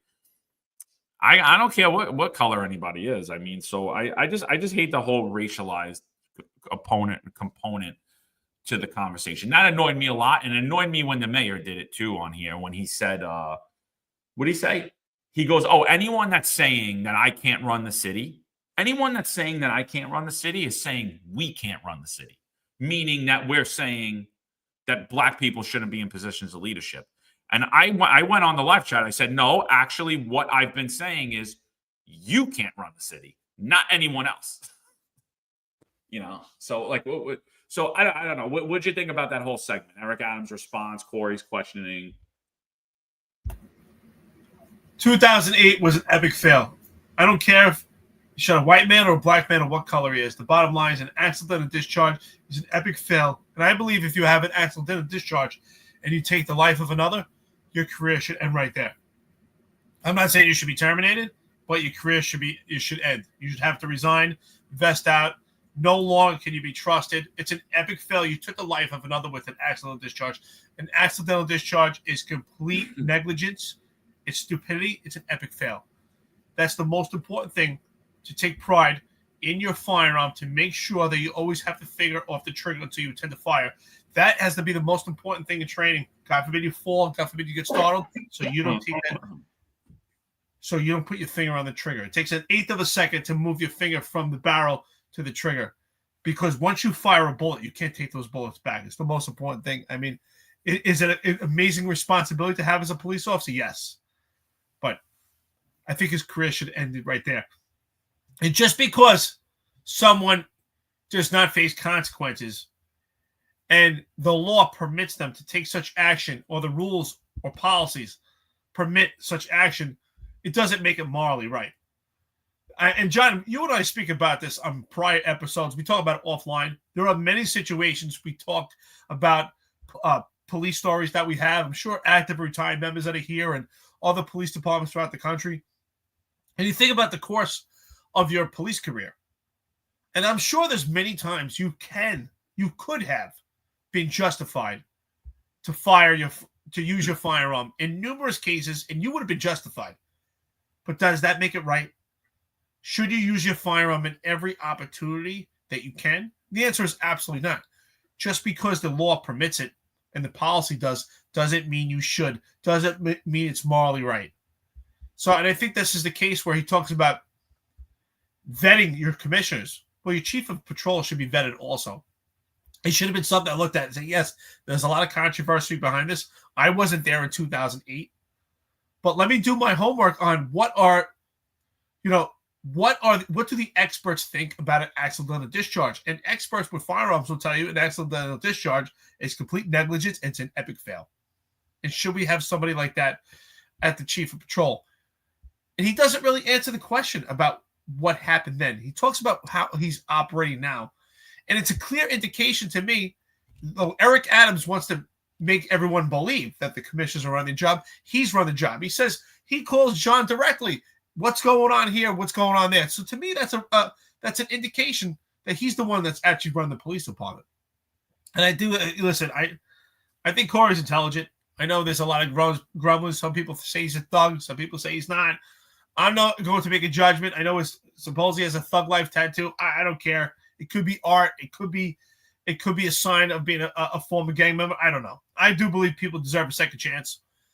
He did serve his role honorably within the police department. I think that his question is inflammatory, though. I don't like the fact that he says an unarmed black man. I think that's trying to create a rise and take this questioning into a different course and to make it into a racial aspect. And that's where they start to have a common bond and common ground. That's where I don't like it. Absolutely not. Tom, shout out to you, brother. Coffee and donuts, $1.99. Adams wants PC more than mayorship. Axe to grind. Well, clearly he wants to. I know he talks about having 74 different agencies, but ultimately the NYPD is his focal point, and there's no doubt about it. He's the commissioner. He's in charge. VSS Ventura is $20 coffee and donuts. Here you go, brother. Thank you so much. Comparing Kaz to anyone with successful is an insult to anyone successful in life. Corey Pegues is a thug and a disgrace, as is Adams. Here's to 2025 being the year trash gets thrown out. Doubtful, but one can hope. Thank you so much, brother. Appreciate it. You're always here. Great friend to the podcast. I wish you a happy new year, brother. Yeah. So again, I would like to have Corey Pegues come on the podcast. There were a lot of stances that he's had in the past. I watched him on CNN when Eric Gardner had a heart attack and died on the streets of Staten Island, and I watched how he portrayed that situation as an emotionally disturbed person situation and talked about all the ways that Daniel Pantaleo failed to properly handle emotionally disturbed person situation. And he deemed it a murder. And he even says it on this interview too. So I just want to know where he's coming from on that point, because I don't believe that that take is actually correct at all. I don't believe that's a correct way to assess that situation. He can say he talks on here that he is a law enforcement expert, and obviously there's opinions in being in weighing in on police situations, but I don't believe that was an accurate stance. So I had an issue with that. Again, he does racialize everything, and that's another thing that bothers me. And so I'd love for him to come on and we could talk it out. I got no hard feelings towards Corey, but this thing is this actually bothered me because I got this a few times last night. This is from Once a Cop, The Street, the Law, Two Worlds, One Man, page 240 out of 303. Ortanzio Boval gunned the engine and tried to run over one of the cops over to escape. As he dove out of the way, the cop, Lieutenant John Schell, who is white, pulled his gun and fired one shot in the car, killing Boval.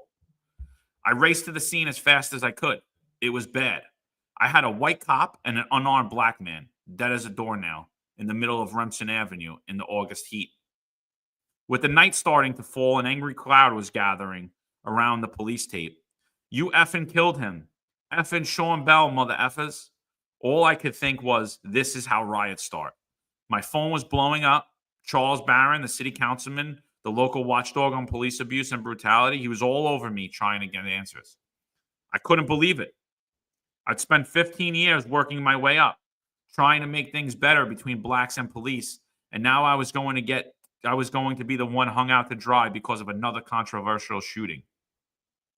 But the incident was caught on a nearby surveillance camera.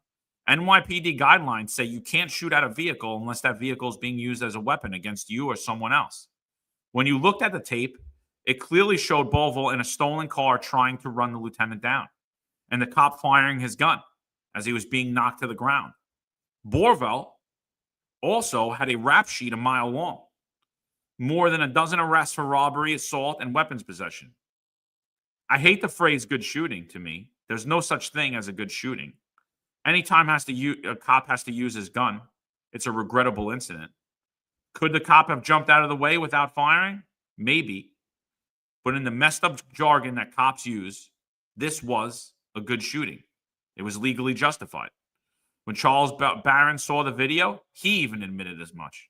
There weren't any protests and nobody called for my replacement, but it was a reminder of the difficult position I was in. The relationship between cops and the black community is rarely good. After Sean Bell and the explosion, the stop, question, and frisk, it was getting worse. And the 6-7 was one of the spots where things could easily explode.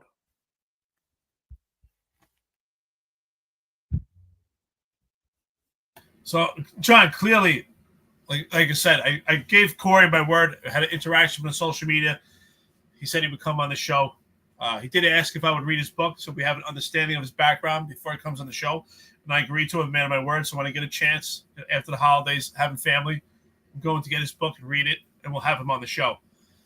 So I do believe he's a man of his word. He said he'll come on, so we'll have that agreement. We'll read his book, and he'll come on the show. But according to that statement in the book, that's a staunch contrast from what we heard in this interview. Because unless he's being facetious with Eric Adams, saying, "Hey, that's a bad shooting," right? Could he be facetious in there? That may be his position if we ask him about that. Say, "Hey, why did you say is this a bad shoot in comparison to what you wrote in your book?" But to me, the easy distraction or the easy way to deflect that would be, well, that's a facetious remark. But based on the information that he wrote, he supports it. But I don't like the fact that it's kind of inflammatory that it became a race issue. The bottom line is we had a cop in a position where a car was being used against him, and he fired. Well, did he have to fire? Now, according to John Schell's statements, it was an accidental discharge. Now, if he said he intended to fire because that car was trying to run him over or someone else, I would actually support that more. Because you actually were aware and had control of your firearm and intended to use it. But saying it was an accidental discharge, that's where I have a problem. If you accidentally discharge it in the course of your duty, to me, that's an epic fail. And that's my opinion based on my experience. But I think that's a staunch contrast from what he said with Eric Adams. Yeah, again, I don't know the facts of the case, and I didn't see any of them, so I'm not going to comment on it because I just don't know it. It's not something I looked at. I have hearsay on it, and to me, it's just not reliable. So I just won't comment on it. That's just how I look at it. But I think that definitely needs clarification, and I think a lot of things need clarification. But I'd love to have Corey on. So Corey, if you're listening to this, you're welcome to come on. And yeah, I think it'll be great. I think it'll be good. I don't know that I'll get to read his book prior to him coming on, but we'll see. We'll get to it, but I 100% will read the book at some point. So check it out. Once a Cop, let us know what you think, by Corey Pegues. Check out that live. He hasn't put it up as a recording yet. We're waiting for that to come up. A couple of other things I'd like to clip out on there. So what I have up on the screen right now is the Bronx violent crime rate from 2000 to 2024. And what you see is from 2000 on, there is a sharp decline in crime. And, crime rises, it falls during that period, but it's relatively low for about a 20-year period, about an 18-year period. And then in 2018, 2019, 2020, and then 2021 into 2022, into current day, there is a sharp increase in the amount of violent crime in the Bronx, and it actually surpasses 2000 numbers. So when Eric Adams sits there and consistently tells you that crime is down, he's obviously not talking about New York City, and he's definitely not talking about the Bronx, because violent crime is up significantly to points it hasn't been in decades. Yesterday, there were 6 people shot on the streets of the Bronx, including a 12-year-old girl walking with her mother in a business district. We're going to bring you the press conference from yesterday. Absolutely ridiculous. So, yeah, crime's down in the Bronx. Let's take a listen into the press conference on yesterday. All right, folks, stand by. Stand by.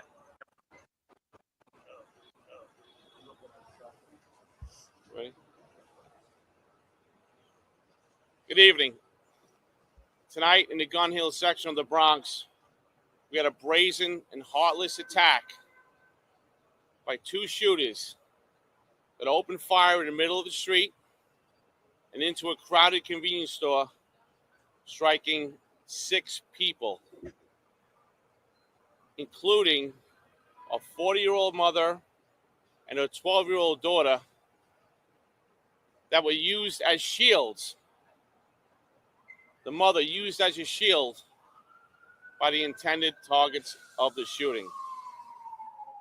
At approximately 10 to 5 this evening, uniformed police from the 4-7 precinct received numerous calls for shots fired and people being shot at 3544 White Plains Road. What we know by video so far is we have 2 shooters running across White Plains Road shooting at a group of people in front of the convenience store. Some members of this group ran into the store and ran to the counter and were being fired upon, which one of the intended targets, which was not hit, grabbed a mother, 40 years old, as a shield, and she was shot 1 time in the stomach. We also have a daughter, 12 years old, shot in the leg. We have an additional 4 males shot in their arms and legs. Their ages from 18 to 21. Who are we looking for right now? We have a male black in a black Nike sweatsuit and a male black in a gray hoodie who fled the scene. At this time, we do not have a motive for the shooting. If anyone on White Plains Road, shopping, walking around, saw anything, please call us at 1-800-577-TIPS.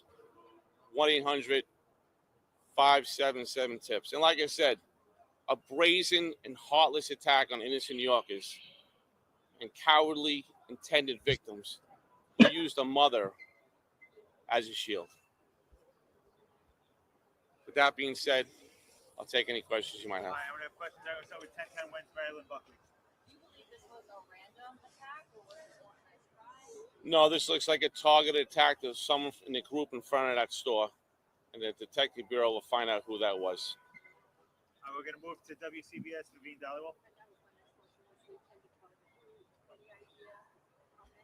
Right now, Bronx detectives will figure out who the intended targets were. But like I said, the two shooters came across the street, firing in the street at the group, and then went into the store and fired into that store. And as you can see, that store is not that big. Crowded store. Bronx community members shopping in that store getting shot by these shooters.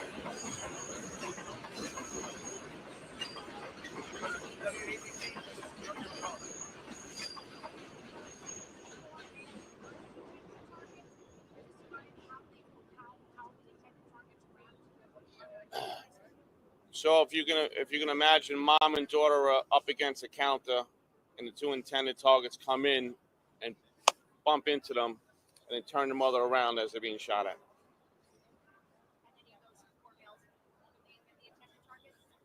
The Bronx detectives, they have a lot of work to do tonight. This is kind of early tonight, okay? And we're going to go to Pixel and then Eli White. Can you please just explain again? I couldn't hear you.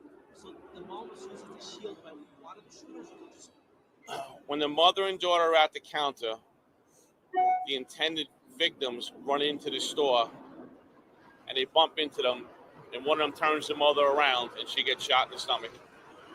All right, thank you, folks. Thank you for your time.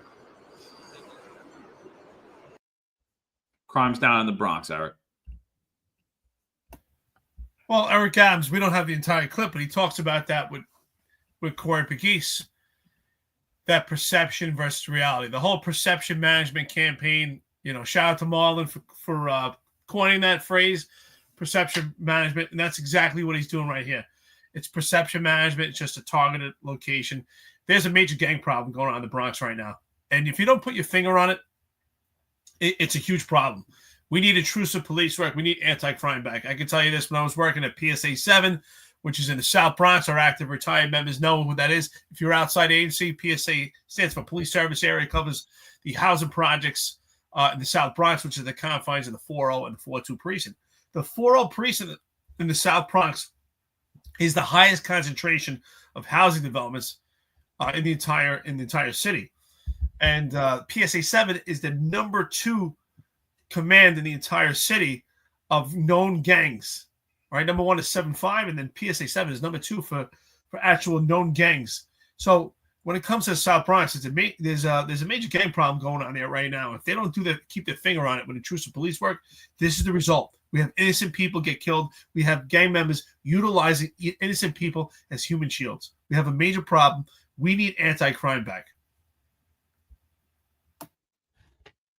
That's another thing I'd like to talk to Corey Pegues about, is because I think he thought anti-crime wasn't a good tool and a good resource. I think he alluded to that when he brought up the CRT unit and how, Adams brought back anti-crime, and how that wasn't a good move, and how he was asking Adams to not bring back anti-crime.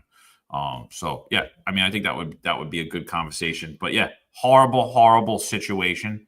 I think anyone that's not mortified by hearing that is you're just heartless. A mother's in a store with her daughter and she gets used as a human shield and shot during a gang interaction. But yet this man will go on Fox News later or Newsmax later and tell you, don't worry about it. Everything's good. Everything's fine. Crime's down. Absolutely disgusting. Another clip I kept getting yesterday, and full disclosure, I haven't watched it yet, so I don't really know what was said in it, is a Fox News clip. I believe Paul Morrow's in the clip. I didn't watch it, but I believe Paul Morrow's in the clip. He runs Ops Desk, and he's a Fox News consultant. He's pretty good. I follow Ops. Am I saying that right? Ops Desk. I'll get the exactly what it is, but he runs that website, and I think he does give good analysis. He's a retired NYPD inspector, so he's on Fox News talking about the corruption scandal. But I'm assuming it's good because I literally about 4 or 5 people sent this same clip to me, and I just had not got time to watch it. So let's bring that in. This is about NYPD corruption. Let me just get the. While John's doing that, I just ask our friends and listeners, of course, for 2024, ending the new year here, like, share, and subscribe. Please share this out. Let's go end this year with a bang. Let's start 2025 right. Like, share, subscribe. We appreciate it. Share this out on X. Thank you so much, our friends and listeners. Happy New Year to everyone. I hope you guys have a great night tonight. Be responsible out there. If you don't normally drink, if you're going to drink, it's amateur hour out there. So be careful out there. Of course, enjoy your night. If you're going to be home with family, stay warm. If you're out in Florida, stay cool. So, shout out to everybody. Happy New Year. Yeah, absolutely. So here's the clip. Fox News clip. Yeah, please like, subscribe to YouTube as well if you're listening. Appreciate you guys. It's up on the screen, right, Eric? Yeah, it's up on the screen. Okay. And the NYPD suffering a record number of injuries this year, worth noting that 4,600 injuries from violent suspects reported throughout 2024. That's up 13% from just last year, 32% from 2020, and a stunning 60% from 2021. We are grateful today to have Paul Morrow with us, retired NYPD inspector and Fox News contributor. And of course, I bet you have some ideas about why this sadly is occurring to our officers at the NYPD. Yeah, I would say the common denominator here is going to be a shortage of officers to respond, right? Generally, cops get hurt two ways. You're either tussling with somebody who doesn't want to go, or car accidents, which is very underappreciated. One of the things I used to do when I was working in a precinct as an executive was to just go around and make sure that these guys were wearing their seatbelts, because while it was annoying and it felt very sort of paternal, the bottom line is more cops get hurt and in some cases lose their lives from car accidents than anything else because they're rushing to a scene.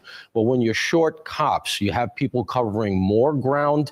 They're going job to job. They got to get there. Some of them are real emergency jobs. As a result, they get into the accidents and they get injured. Fortunately, there hasn't been that many fatalities.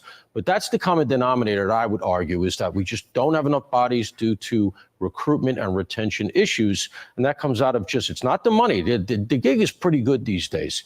It's not that. It really comes down to morale. Nobody takes the job for money.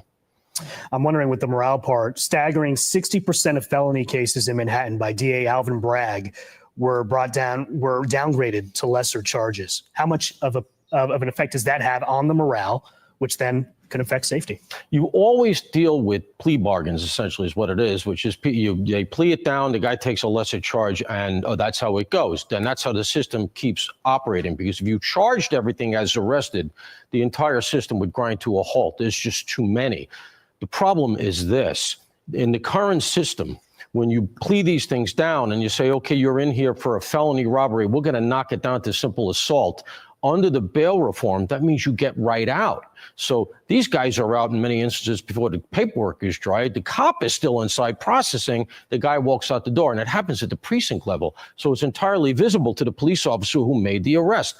As a result, and I always use this analogy, how would most of us feel, whatever walk of life you work in, if anything you did every day before your shift is over is just completely undone, and then at the same time, the legacy media tells you you're the ones who are the bad guys. Yeah, there's some polling, recent polling on New York Siena poll. What do you think the most important problem facing New York City? Not particularly shocking here. Crime right at the top of the list. Yeah. And one of the challenges, I think it's so frustrating, the rank and file police that are working so hard to serve, and they're facing things like these assaults, but yet there's so much strife in the NYPD right now with Eric Adams facing charges. He's lost a number of his top leaders as well to some of the chaos and corruption issues. And, how does that affect the ranks? Well, I have to tell you, Molly, this is the biggest corruption scandal that I've seen in New York City in my life. Wow. Big statement. I know that. Right now, the media hasn't entirely twigged to it yet. They're going to get there. Mm-hmm. But in my lifetime, we've had police scandals. They were always the lower ranks, and it was just really venal stuff. I'm not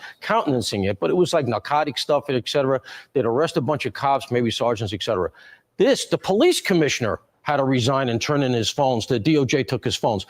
There are so many people in our current government, everybody seems to be either under investigation or under indictment. The mayor, who's apparently going to get a superseding indictment, according to DOJ, he's got now a special officer in D.C. appointed to handle the classified information. We don't know what that's about. His closest aide just got arrested for bribery by the Manhattan DA's office. Our son got money for a Porsche. It goes on and on. I often don't do this, but I'm going to point people to my Substack, okay? Opsdesk.org. If you go to that, you can go to that. And the reason I do that is because we just did, coincidentally, a roundup of all the cases. And you see it all in one place, you realize this city is in trouble. The issue is Adams, according to what we see, is the best we're going to get. Predicting some wild headlines in 2025, that is for sure. Paul Morrow, thank you so very much. So what'd you think?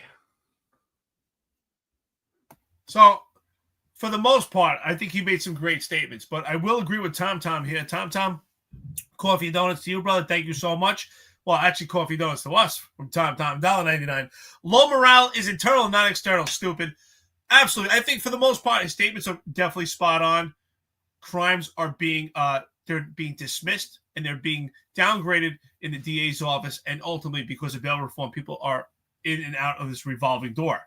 But I do believe when it comes to morale and camaraderie, it's not these external factors that really affect morale. It may be bothersome, and I'm sure many cops are perturbed by the fact they put all this work into a case and the perpetrators walking out the door. But it's something that we understand. It's a byproduct of policing. However, I do agree it's the internal factors that lead to the bad morale and low camaraderie amongst the job. I think that part he did leave out here. I think he was pretty articulate when it comes to this corruption scandal. Absolutely, John. I don't know if Paul Morrow is watching the podcast, but it seems as he is, because you and I say it all the time. This is potentially the largest corruption scandal in the NYPD, and ultimately, I think, in American history, because this is not something that you can just cut out. You're not dealing with cops on the ground and somewhere it's where it's isolated to a few specific cops and a few specific precinct, cut them out, and the problem is actually eradicated. This is a problem because it comes from the upper echelon, and it also comes from the administration. And I like the fact that Paul Morrow said, look at all these people that are being investigated.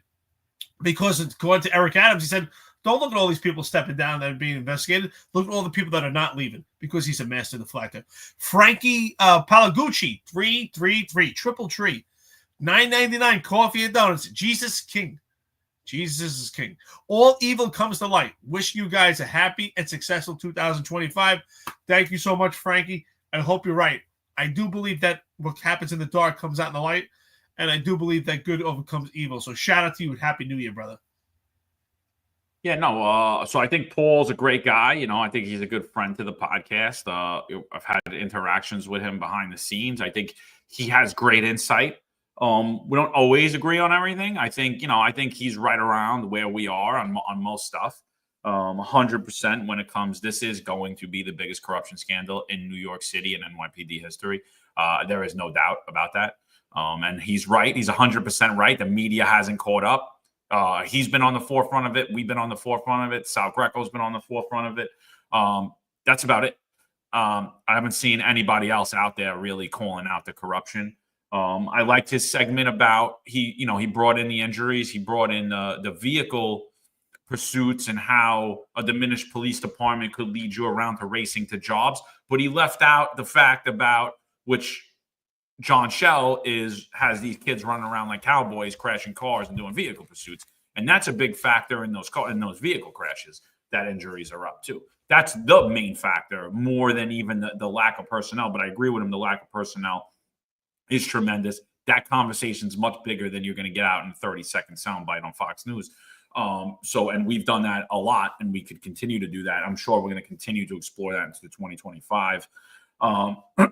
So yeah, I think that. But the Adams is the best you're going to get. Again, I believe that is a defeatist attitude. If that's the case, we are saying that we should allow criminals to run government, and not do anything about it. But he actually plugged his Substack here, so it's at the Ops Desk. He's at the Ops Desk on Twitter too. He's a good follow. I enjoy him. I'm actually going to check out the video that he did where he said he broke down all the cases. I'll check that out. Check him out as well. Good dude, Paul Morrow. And yeah, I think, I think we've been at the forefront of all this, and I think this thing is going to rear its ugly head in 25, and people are going to be like, wow, maybe those two guys aren't that crazy. Maybe Sal Greco is really not a maniac. And like that's and that's what is coming out. And I think the more and more things, as Frankie says it here, all evil comes to light. Light's going to shine. I think in 25 you're going to see a big light on a lot of different things. And all the people that have been saying a lot of bad things about us are really going to get exposed for who they really are. And that's fine, because like I said, the truth always comes out, and I've always said that to everybody. People get out hooked, they're mad about it. Oh, I worked my ass off, I did this, I did that. I'm like, don't worry about it. Just keep working, keep your head down, do what you're doing. It doesn't matter. Let all of them get all the glory and everything else. The truth always comes out in the end. The truth. If you want to get somewhere, if you want to be something, if you want to be somebody, keep your head down and grind. Don't worry about the externals. Don't worry about the hooks. Don't worry about the nepotism. Keep your head down and grind. You'll get there. The truth will come out. You're the person, not them. I think one thing that's exposed by his statement, which I like Paul Moore. I think his statements are good. I think for the most part, it was extremely articulate. I think he's spot on. I just thought that when it comes to the camaraderie and morale, I agree with Tom. It's not the external factors; it's the internal factors. I think that may be something where someone's perturbed, but short term. But the actual morale and camaraderie, I do believe it's these internal issues, which also lead to the mental health problems and ultimately suicide that we're seeing right now, this pandemic. So I will say that I would like to see a breakdown, right? Because they're not saying this is assaults, they're saying injuries. So I would like to see a breakdown of what are the contributing factors to these injuries. Vehicle pursuits? Is it just vehicle crashes? Is it cops involved in tussles? Is it cops that just slip and fall, maybe because of inadequate infrastructure at these precincts? Like, what is the breakdown of these injuries? And I think ultimately, when we see a breakdown, we're going to see one common denominator, and that would be epic fail on leadership, because vehicle pursuits are a contributing factor, and it stems from the leadership. Ultimately, John Shell is at the forefront for advocating and driving vehicle pursuits, and ultimately, police officers being attacked. It's because of this image of the police officers and no support within the justice system, no support within the leadership of the NYPD. And the other fact is, if police officers are just falling and getting hurt, that they're not staying in shape. We have bad infrastructure, but ultimately it comes down to the leadership. And I think leadership is responsible. And you can see the numbers. The numbers are clear. 2021 and going down to about 2018, you can see the numbers are kind of similar. But Eric Adams gets in office 2021, and to 2024, we can see the drop substantially. The increase substantially. And in comparison to the manpower, those numbers are far even more worse. Yeah, no, absolutely. So we're about 2 hours. We got about 826 people on here. Appreciate you. If you guys could share out. We go a couple of minutes more. So been a little busy lately, but as the song says, what's the song that we continuously use for anything around the mandate?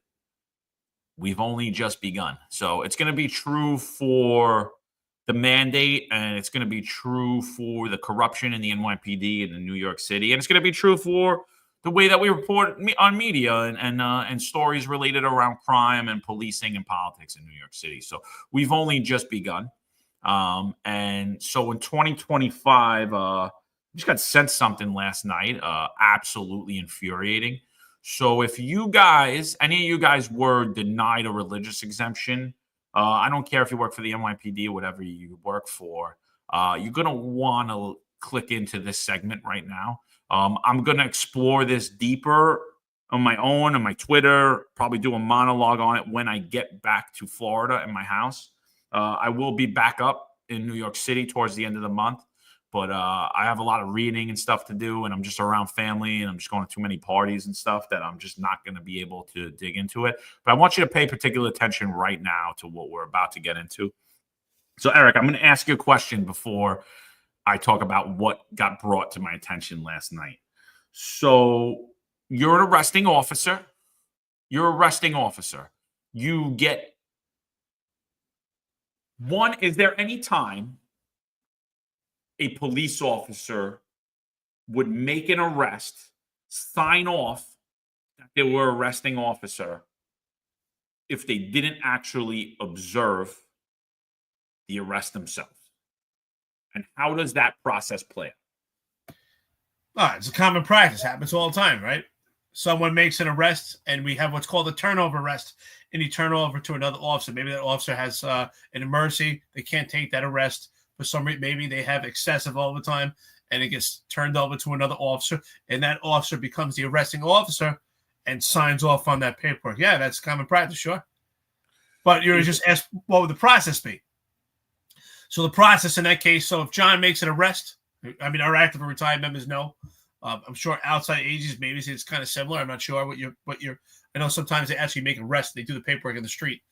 But for our civilian friends and listeners, when you make an arrest, let's say John, for instance, is out in the street, makes an observation, or he's informed by a complainant of a crime or a probable cause of a crime, he'll make that arrest. And if I'm actually going to be the arresting officer that's going to deal with the district attorney's office, and I make the observation, I would do all the paperwork. But what's very important to that case is I would re-interview the complainant. If John made the observation, it's not necessary.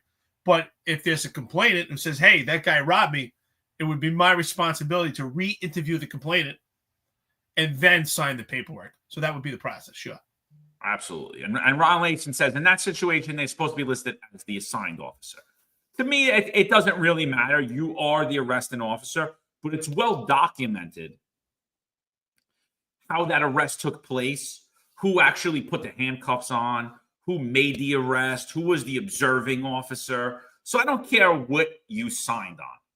Is there any way, and then I'm going to ask you another question. Is there any way that you would ever take an arrest, sign off as the arresting officer, you weren't on the scene for, you don't know any of the facts about, and you don't know who the actual arresting officer was? Have you ever seen that in your career, or would you be willing to do that? And if not, why? Well, there's definitely circumstances where you're not there. You didn't do the investigation. You have no idea what happened, and you're a rookie police officer, and you're handed arrest. Yes, they'll take that arrest, but then your duty. I'm not signing any paperwork until I re-interview the complainant and maybe go out to the scene myself and get all pertinent preliminary investigation information that's necessary to actually draw up that arrest. Absolutely. So yes, I'll sign the paper. I don't have to be there, but it's necessary. It's always necessary, and I would always reiterate to my men and women, you have to re-interview the complainant before you actually sign any paperwork. So that's a fair point. But what I'm saying is there is no complainant. For this particular arrest, there is no complainant. This is an observation arrest that was made based upon a short-term investigation or a long-term investigation. Is there any way that you would sign off as the arresting officer without knowing who actually did that investigation and who actually observed that arrest? Because there is no complainant to go back to. If there was a complainant, 100%, you don't need to know all those facts. You could just tell it. Definitely that case is getting thrown out because it's not, they're going to say you didn't observe any of this. You re-investigated this. You didn't put the handcuffs on. You don't know who put the handcuffs on.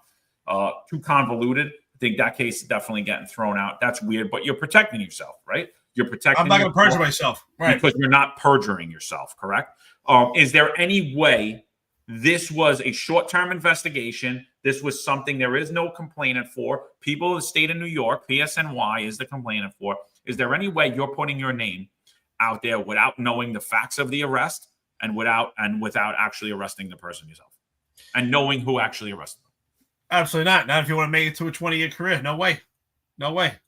Absolutely not. And why not? Because you're going to be perjuring yourself. There's no way. You can't testify to it. Absolutely. Okay, so there's a cop who's currently in the 2-3 precinct now. And I'm going to expose all in due time.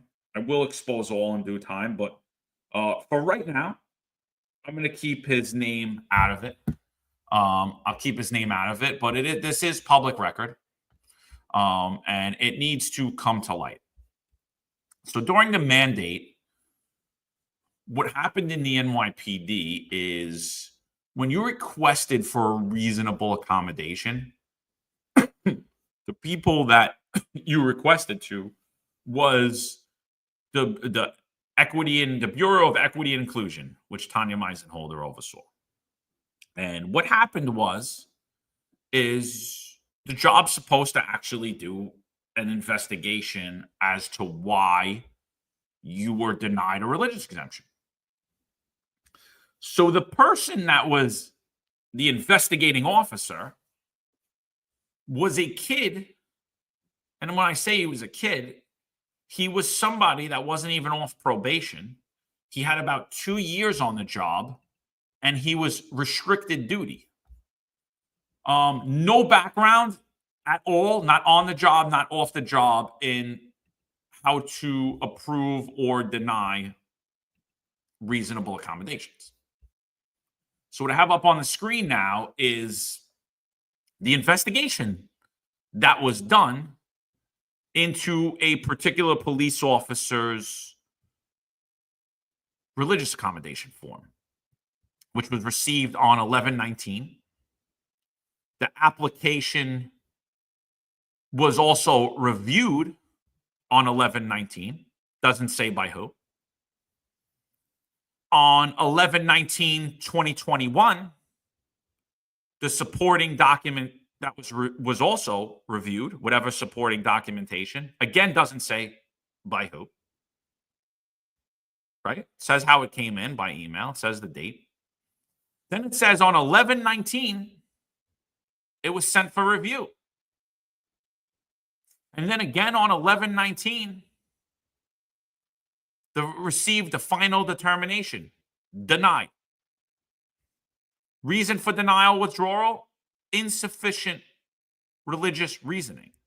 Now, I have the person's name blacked out, but I'm going to reveal all at a later time. And this is a person that's currently working in the 23rd Precinct, police officer. So what the other part that's blacked out is the part that says investigating officer. So during court testimony, this investigating officer said he actually never investigated anything.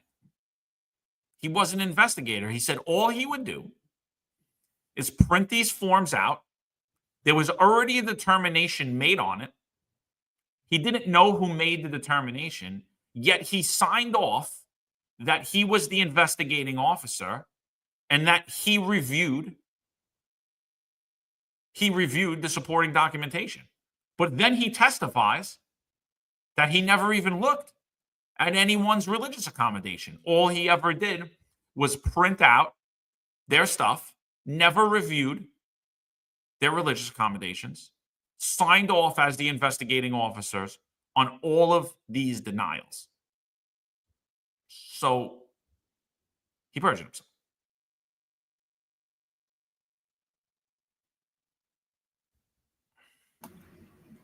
There's no doubt about it. And what do we know, John? It appears it was done by design, right? We're not giving up the name of the officer, but apparently this officer only has about a year on the job. So completely this was done by design, taking full advantage of this officer. So this is just complete corruption and misconduct in the handling of this mandate. There's no doubt about it. This is complete perjury. They put this officer in a very precarious position. But here's my other thing. Is I get it. But with a year on, I knew that I would never sign off on an arrest without knowing any of the details. And I'm sure as hell not signing off as investigating officer without knowing any of the details. And the continued of a sworn testimony, the officer continuously testifies that he doesn't know who made the determination.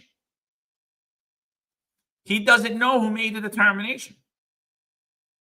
And I agree with you. This was part of a larger scheme. The determination was already done that who they were going to deny and who they were going to accept and they never actually even reviewed your religious accommodation request. It was never even reviewed. So while I'll give a pass that this person was definitely not properly informed, this police officer, And I blame that on Tanya Meisenholder, and I blame that on Mike Mokowski, who I believe runs the legal department in NYPD currently. Both, both been promoted onward and upward since. I can't forgive the fact that you're going to sit there and say that you don't know who told you that it was denied or who made the determination that was denied. So you basically are taking the fall for New York City. The mandate isn't Bill de Blasio's mandate anymore. The mandate's not Eric Adams' enforcement mandate. The mandate is you, a cop in the 2-3. I was the investigating officer, but I actually wasn't the investigating officer. I signed off on all the denials. I signed off that I reviewed all these documents, but I actually didn't review any of these documents. And now I feel terrible for you that you were put in this situation. I do. But you don't feel terrible enough about people losing their careers, how it affects their children, how it affects their life, how it affects their finances, how it affects their relationships. So I'm not going to feel bad to do what needs to be done going forward, unless there is serious corrective action taken by your part to clarify your testimony, or serious corrective action taken by New York City to clarify this, because clearly this is all illegal. Clearly this is all illegal. They put a kid with less than 2 years on the job who has no background in EEO law or equal opportunity anything. They put a kid in charge of being the investigating officer. They probably misinformed him, but he still signed off on legal supporting documentation that he did things that ultimately led to the termination of hundreds, if not thousands, of officers. And don't think for 1 second this was just going on in the NYPD. This was done on purpose to alleviate liability on the higher-ups who actually made this decision. So why in God's name am I sitting there and listening to cops lie for the upper echelon of the NYPD? Why am I listening to the upper echelon lie to hold on to a mandate that was put in place by a guy who was having drug-fueled sex orgies? I have no sympathy for you. So what I'm saying is all our careers are ruined. And unless this situation gets rectified immediately on either the part of New York City or the officer coming forward and willing to work with this officer's lawyer, maybe he forgot some things. Maybe he'll better remember them now. I don't know. We're going to expose all, and we're going to expose it all to the world and everyone. And there needs to be an investigation done as to why someone's denying a religious exemption as the investigating officer when they actually never read the documents that they said that they approved, that they said that they reviewed, and then they denied it, ultimately causing people their careers. Unacceptable. It's unacceptable to do to a criminal, someone who actually broke the law. It's unacceptable to lie on a sworn supporting document. But you didn't even just do that. You did it against your own. For what? You know, I don't want you to think I'm sympathizing with this kid, but he had a year on the job, and that's a lot of pressure. They're telling you got a year on the job. Hey, sign these kids. Sign these kid. He might not even realize the big picture of it as it's going on. So I'm not sympathizing with him. I'm saying he had a year on the job. That's a lot of pressure. You have no idea what's going on. They're telling you, hey, kid, sign this. He may be terrified. What's going to happen? Am I going to keep my job? Oh, they just told me to sign it. I don't know where this is going. I'm with you. But that was 3 years ago. And now you have 4 years on the job. And now you're testifying that you don't know anything. Well, that's what I was going to say. Now it's 3 years later. You have 4 years on the job. You're almost a 5-year veteran police officer. Now you have time on the job. You've been through the grind a little bit. You have a better understanding. Now's the opportunity to make things whole and rectify and say, hey, I had a year on the job. I didn't know what I was doing. I was pressured to sign these things. I think it's wrong. This is the time to stand up. Like Tabitha Fawcett says, I would sign off, but I would put who gave me the information. You were an experienced cop, so you knew that. But this is a cop of 1 year. But now that it's 4 years, this is where you change the game. Because not only, okay, a year on the job, technically you lied, but you didn't know any better. But now you have 4 years on the job, and this is your testimony. Now you're furthering that lie to protect a lie in the beginning, and you're protecting this corrupt administration. So this is where I have a problem with it. 4 years on the job, now you should know better. So there I agree with you. Absolutely, John. Paul Haggerty, shout out to you, brother. Here we go. We're getting a lot of coffee and donuts over here. John and Eric, have a happy and prosperous New Year 2025. Sorry for being tardy today. Absolutely. No problem. It's all right. Just make sure you wash the cars today, all right? Paul, thank you so much. We appreciate it, brother. Happy New Year to you. Blessed to you and your family. You're always here. Thank you so much. And who else is giving coffee and donuts? This is going get a lot of them here. MP Bravo. Is it MP31 Bravo? 1999 coffee and donuts. Thank you so much. We appreciate it. Happy New Year. And I think you got another hit. Upstate Detective. Shout out to you. Happy New Year's, brothers. Happy New Year to you. Absolutely. Like I said, John, I just want to say I'm not cutting him any slack, but I know what a year on the job. That's a lot of immense pressure. And that's why I said they did it. They took advantage of him because he had a year on the job. They were smart because if you had 4 or 5 years on the job, you say, wait a minute, I'm not signing this. I have no idea what's going on. You tell me to sign this? But that's why it's criminal. That's why they took advantage. It's totally criminal. This was a chance for him to come out and say, wait a minute. I had a year on the job. I had no idea what I'm doing. This is what happened. It made things right. And again, John, that's why it's criminal. Think about it. They picked a cop with a year on the job in 6 months in academy. He has no idea what's going on. He has no idea what he's signing. And he's got, just think about it. Big bad Madry standing over someone, hey, just sign these, kid. Right? Because Madry doesn't sign these slips. Everybody else signs it. And then this is the NYPD. It's just all out corruption. To me, this is total corruption. And, the other thing that kind of gets me is like, I've been reading all this testimony. Tanya Meisenholden knew who this kid was when she doesn't know a million other things. Inspector Perez knew who this kid was when he didn't know a million other things. Maybe he was one that didn't think what happened was right. Maybe. And also the other loser, Malkowski, he knew who this kid was too. And it's weird to me that you're on restricted duty, yet you go to this one unit and they're going to make you the investigating officer.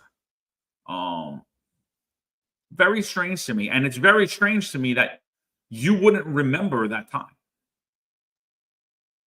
It's very strange to me.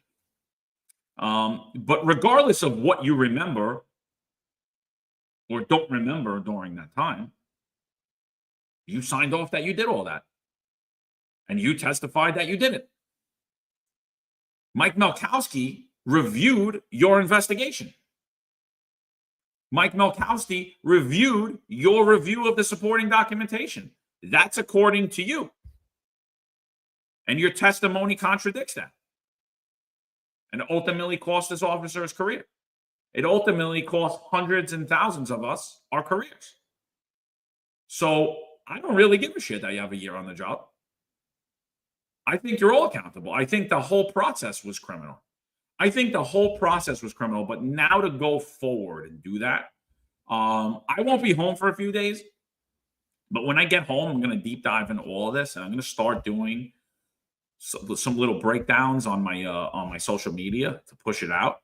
Because I don't want to get us banned on it on our other thing. But so I'm going to start doing some breakdowns on this, and I'm going to name the names, and I'm going to say what I need to say, and I'm going to make the calls that I need to make.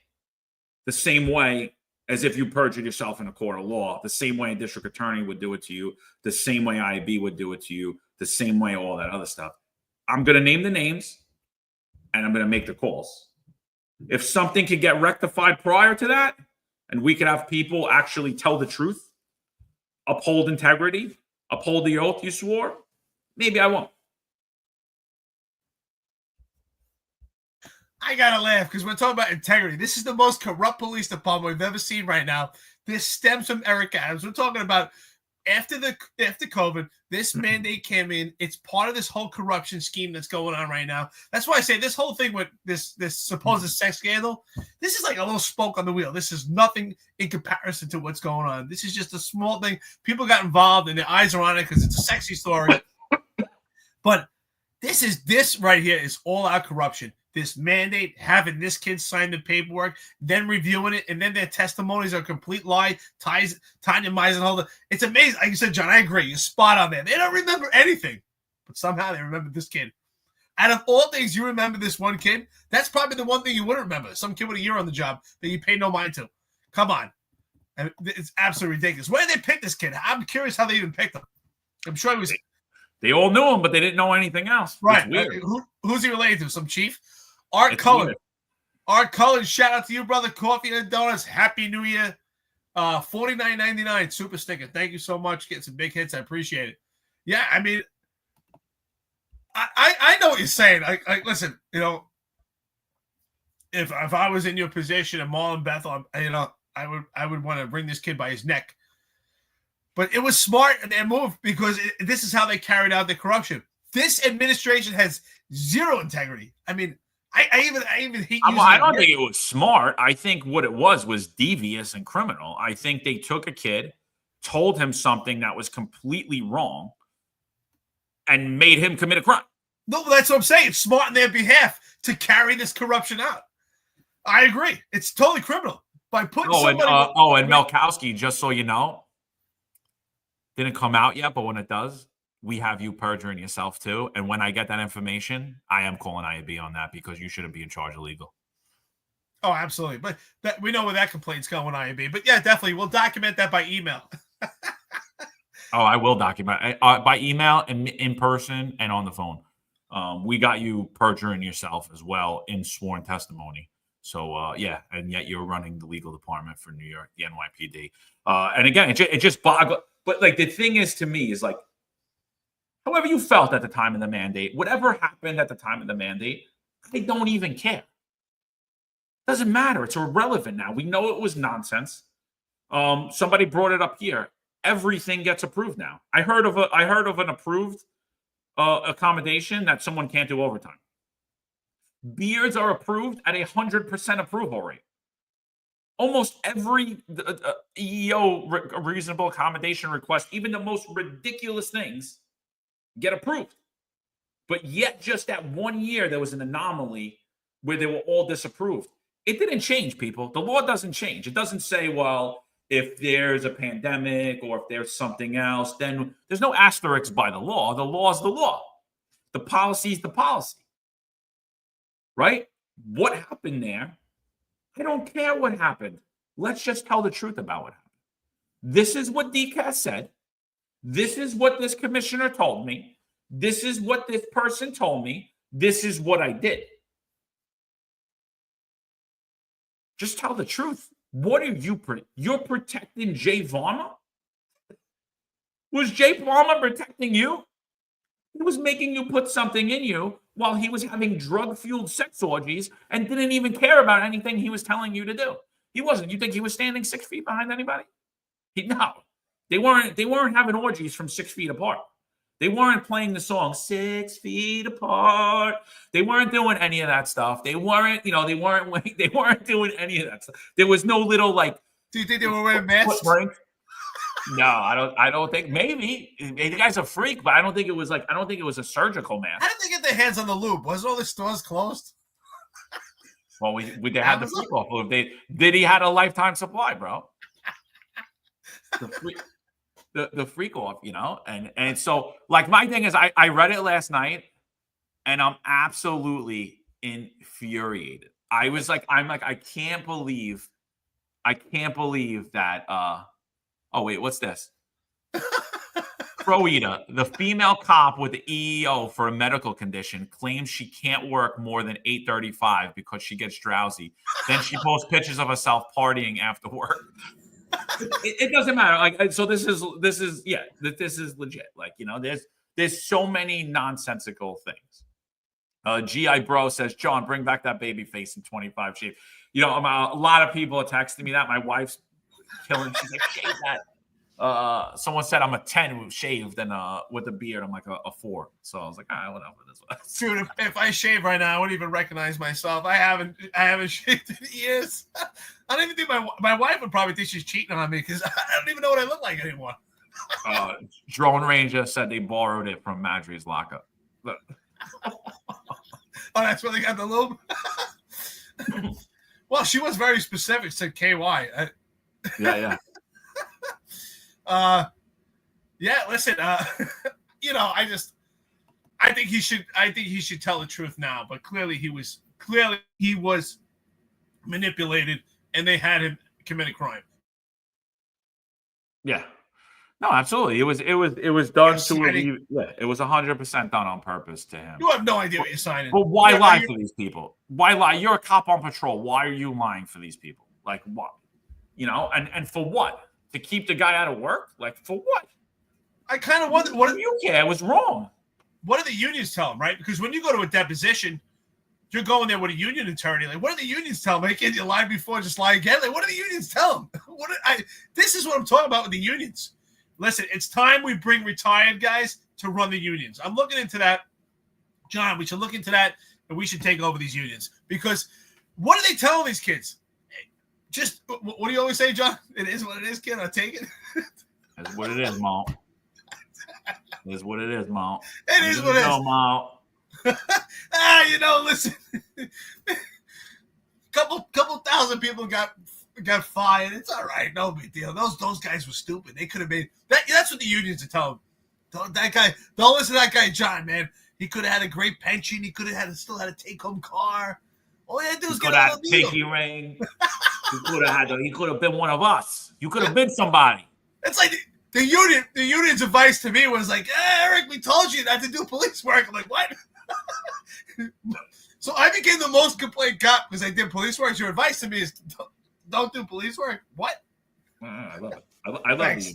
I appreciate it. Now, don't worry about it. Call the sergeant. The PBA tells call the sergeant. DEA, call the sergeant. It's SBA, call the lieutenant. Lieutenant, call the captain. Captain's like, call the chief. You know, it's like, it's this, you know, it's like, come on. By the way, since we're talking about stuff that you're perturbed by, I'm perturbed. I was told I was ineligible to get promoted to captain. I passed the test. I did well. I had no discipline in my career. All I had these substantiations from CCRB, and to me, you're innocent until proven guilty. I didn't get any due process. I wanted to take them to trial. The police commissioner didn't make the determination yet, but yet you got all these people get promoted by rocket fuel. I mean, Ingrid Sanders gets promoted 3 times in 2 years. And if you just look at it, it looks like it's 3 years, 2022, 2023, 2024. But if you actually look at the dates, she got promoted 3 times in 2 years. I don't know why any detective out there right now is doing the badass hard work that they do right now. I don't know why. It's all you should do is like, who can I drive? That's what you should do is make phone calls. Who can I drive on this job? That's who gets great.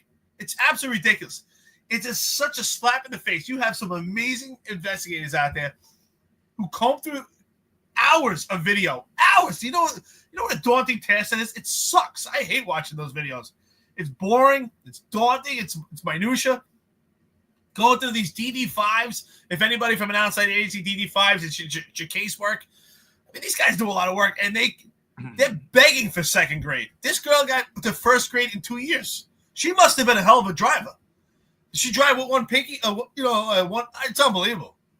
I can't believe it's complete discrimination. All these people were able to get promoted by rocket fuel, but I couldn't get promoted. And it's not just me, right? I'm still talking about me, but there's many others that couldn't get promoted also. No, I think it was just you. I think maybe there was like 1 or 2 more. I don't know who they are, but I like the only one I know that got held up totally, like got passed over and that was it, was you. I know people that got held up, but I don't know people that never got promoted. Yeah, and then I remember the unions telling me, what do you want that for anyway? You got lieutenant special assignment. Well, it's not your choice. I want it. I passed the test. I want to get promoted. I don't really care about people make more money. I don't really care about the money. If it was the money, I wouldn't be here. I can make more money. Why do you think you didn't get promoted though? Honestly? Yeah. I think that I did not fall into this 3-tier system. I was not part of the nepotism, and I'm also a male white. 100%. I agree. 100%. Yeah. I hate to say it. I say it wasn't the narrative of the time. Blonde hair, blue eyes didn't fit that that White makeup. double. And 100%. And yeah, and you weren't in the part of nepotism. You're just a casualty. Yeah, he's nobody. Yeah, we won't promote that kid. Don't worry about it. I mean, look, your commanding officer's lying, saying that you're not even in the command anymore. Yeah. They're telling city council. No, he's gone. He got transferred. That's what they were telling me. He got transferred already. Veronica Electron puts, because Eric is a honky. Sure, he's anti-Second Amendment too. Don't let him. Don't let him It's see true. it. It's true. When they had community meetings, they're like, "Oh, just go hide. Okay. Real quick before we get out of here, we got about 900 people on here. Thanks for joining us. We're about 2:35 in. We're not going to go too much longer, but I just got this sent to me. That could be an hour. It's gonna be another 3 hours. I just got this sent to me. I heard this the other day, but I couldn't confirm it, so I was not gonna put it out. So here we go. This comes out by way of Staten Island Advance. NYPD top cop who abruptly resigned amid sex for overtime allegations was shot on Staten Island in the 90s over an alleged love triangle. So now, not only do we know that he had a tumultuous career, numerous allegations, we also know now that he was also shot over a love triangle. I didn't know that. Someone kept sending me this the other day, but I couldn't verify any of it. And I just haven't had time. Like I said, I've been doing the podcast and then not really being near my phone or anything. But I'm not shocked. Who is it? G.I. Joe or G.I. Bro said Eric's in a good mood today. Love it. Dude, I'm always in a good mood. But this is hysterical. It's New Year's time and try to keep it light. Nasty work. Coffee and donuts. Shout out to you. Happy New Year. Thank you so much. 1999. Happy New Year. Outstanding. Yeah, I mean, listen, like, it's one thing after another with Madry. I mean, at some point, you say, wait a minute, we see a pattern here, right? Isn't that what we're always told? If you get 3 CCRBs in a year, there's a pattern, even if you're not found guilty. I see a pattern here. He made it the chief of department. This is a bad appointment.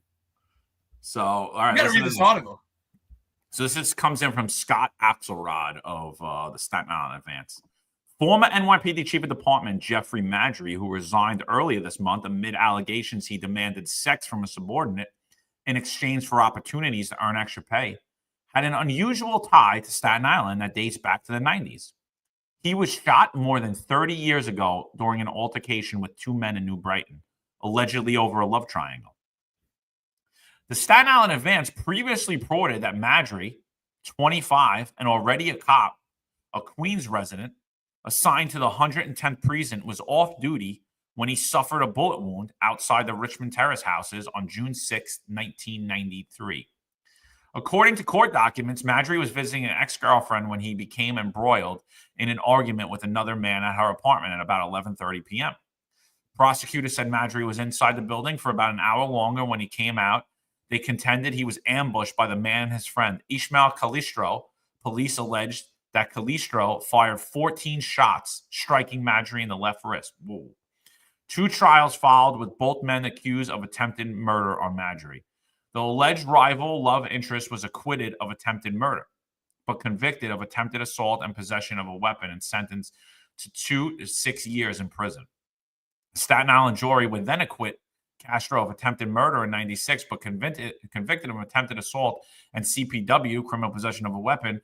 He was released from prison in 2007 after serving 7.5 to a 15-year sentence, but later sending back to prison after running a car into 3 officers. First to be tried was the man painted by the defense as the rival love interest, who argued with Madry at the apartment of a woman they both dated shortly before the violence unfolded. The people do not contend he pulled the trigger, but that he ordered the shooting. He set Madry up for the shooting. Fortunately, Jeffrey Madry wasn't killed, prosecutors said. Madry told the jury he was in the woman's apartment. He had an argument because the defendant allegedly beat her. The defense lawyer's trial, Eugene Lamb, claimed in court that his client was not aware Madry was a police officer and that Madry took a shot before Calistro pulled the gun. A gunfight ensued that was never intended, Lamb said. Meanwhile, a housing cop told the jury that she and her partner observed Madry run toward the police car displaying his gun and shield, saying, "I'm an officer of Queens and I've been shot." So that happened. I mean, this is the first that I'm hearing about it. They go on to just talk about the current scandal and where it's at now and all the stuff we've previously reported on you. But this is the first I'm actually confirming this. I meant to look this up because I heard there was an article about it, but I wasn't sure. And sure enough, here it is. This is the first I'm hearing about it. So he was actually a cop in Queens when he was shot off duty during a love trial.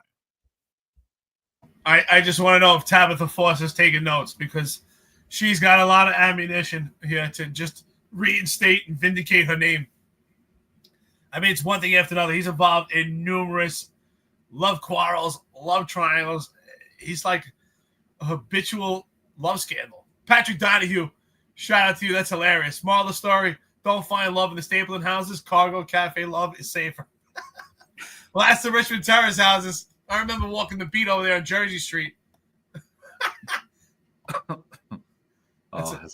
Don't sleep on Staten Island. They got some rough parts.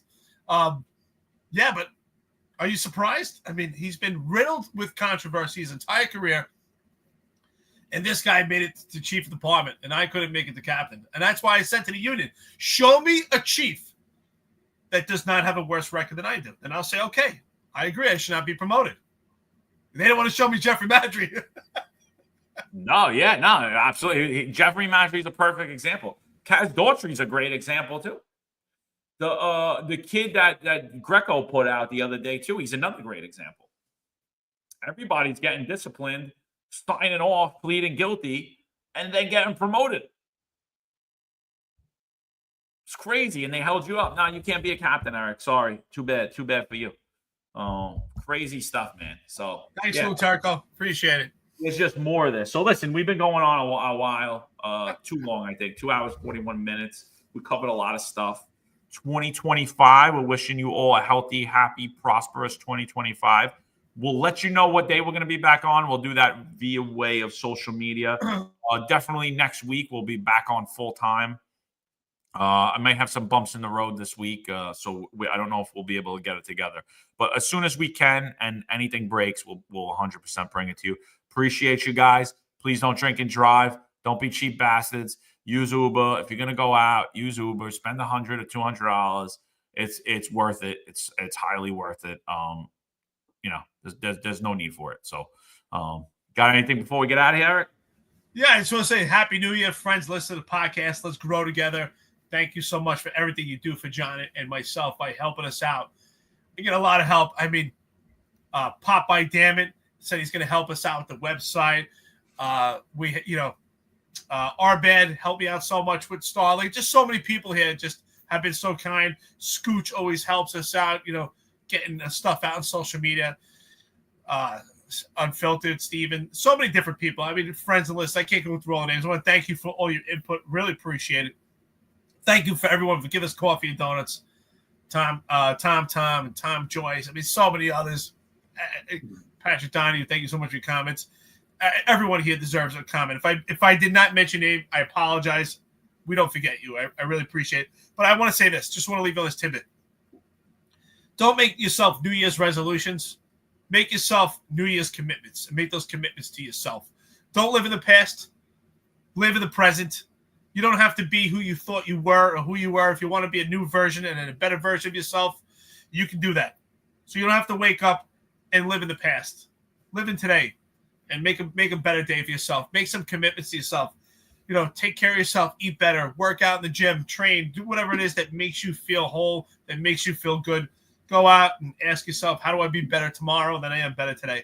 Thank you, everyone. We appreciate it. Happy New Year. And Happy New Year also to our haters and our trolls. We wish you all the best. We will be all down tomorrow, of course, for New Year's Day. I'm pretty sure we'll probably be down for Thursday and Friday if John's in transit. So we'll keep you posted. We wish you well. Thank you so much. Oh, wait. Not more. No, wait. We gotta end 2025 with a bang. Uh-oh. Wow, We another gotta- Maggie article? we need to end on a Charlie on the Parkway video. I was Hold on, actually going to ask you, gotta do you have get any that more up. Charlie? I know you guys. I think Charlie's very upset about it. By the way, Charlie, don't be upset. We're just memorializing Charlie on the Parkway. It's very important. I didn't watch this one yet either, but I'm sure it's going to be a real laugher. Anything else that you got while I bring this up? It's going to take me 2 seconds. I just got to get this.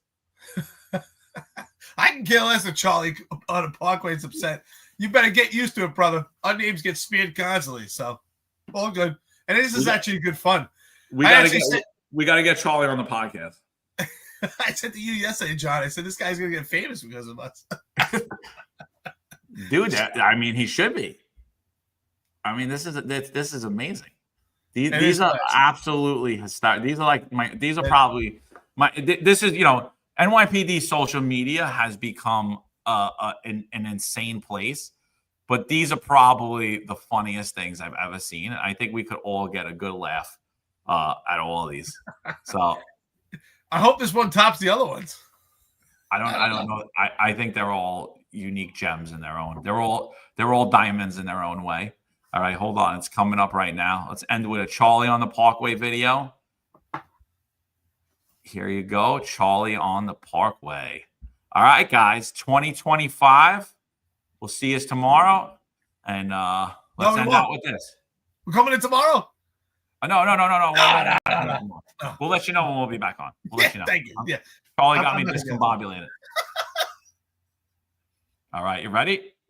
You ready for Charlie on the Parkway, people? I love it. Yeah, so is his hairpiece. Joe Mango. So is his hairpiece. Hysterical. Happy New Year, everybody. Seriously.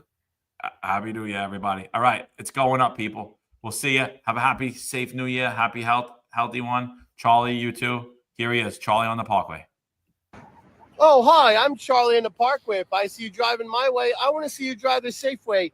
As I walk along Ocean Parkway, a lot of people come up to me. They're like, Charlie, I know the speed limit is 25 miles per hour, but what does a yellow light mean? And I said, slow down.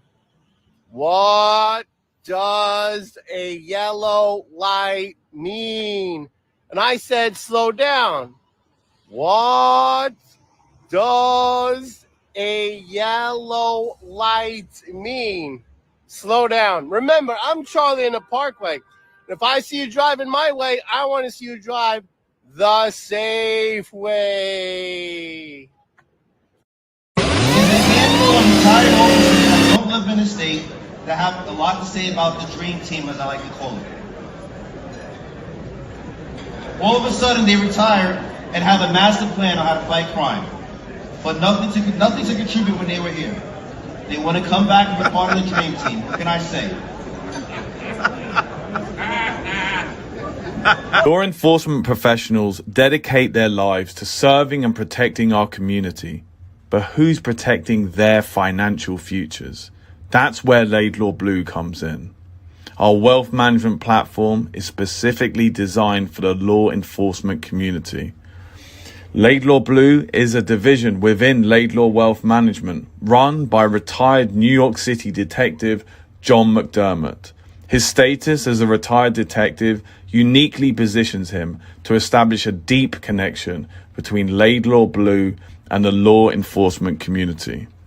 Our platform is easy to use and provides a range of financial services, including investment management, retirement planning, and insurance solutions. With Laidlaw Blue, you can secure your financial future and provide for your loved ones. Our team of experienced financial advisors understands the unique challenges and opportunities that law enforcement professionals face. We're here to help you navigate the complexities of financial planning and achieve your goals. Laidlaw Blue. Secure your financial future today. Book a meeting using the QR code displayed or call us directly on 888 901 Blue. That's 888 901 Blue.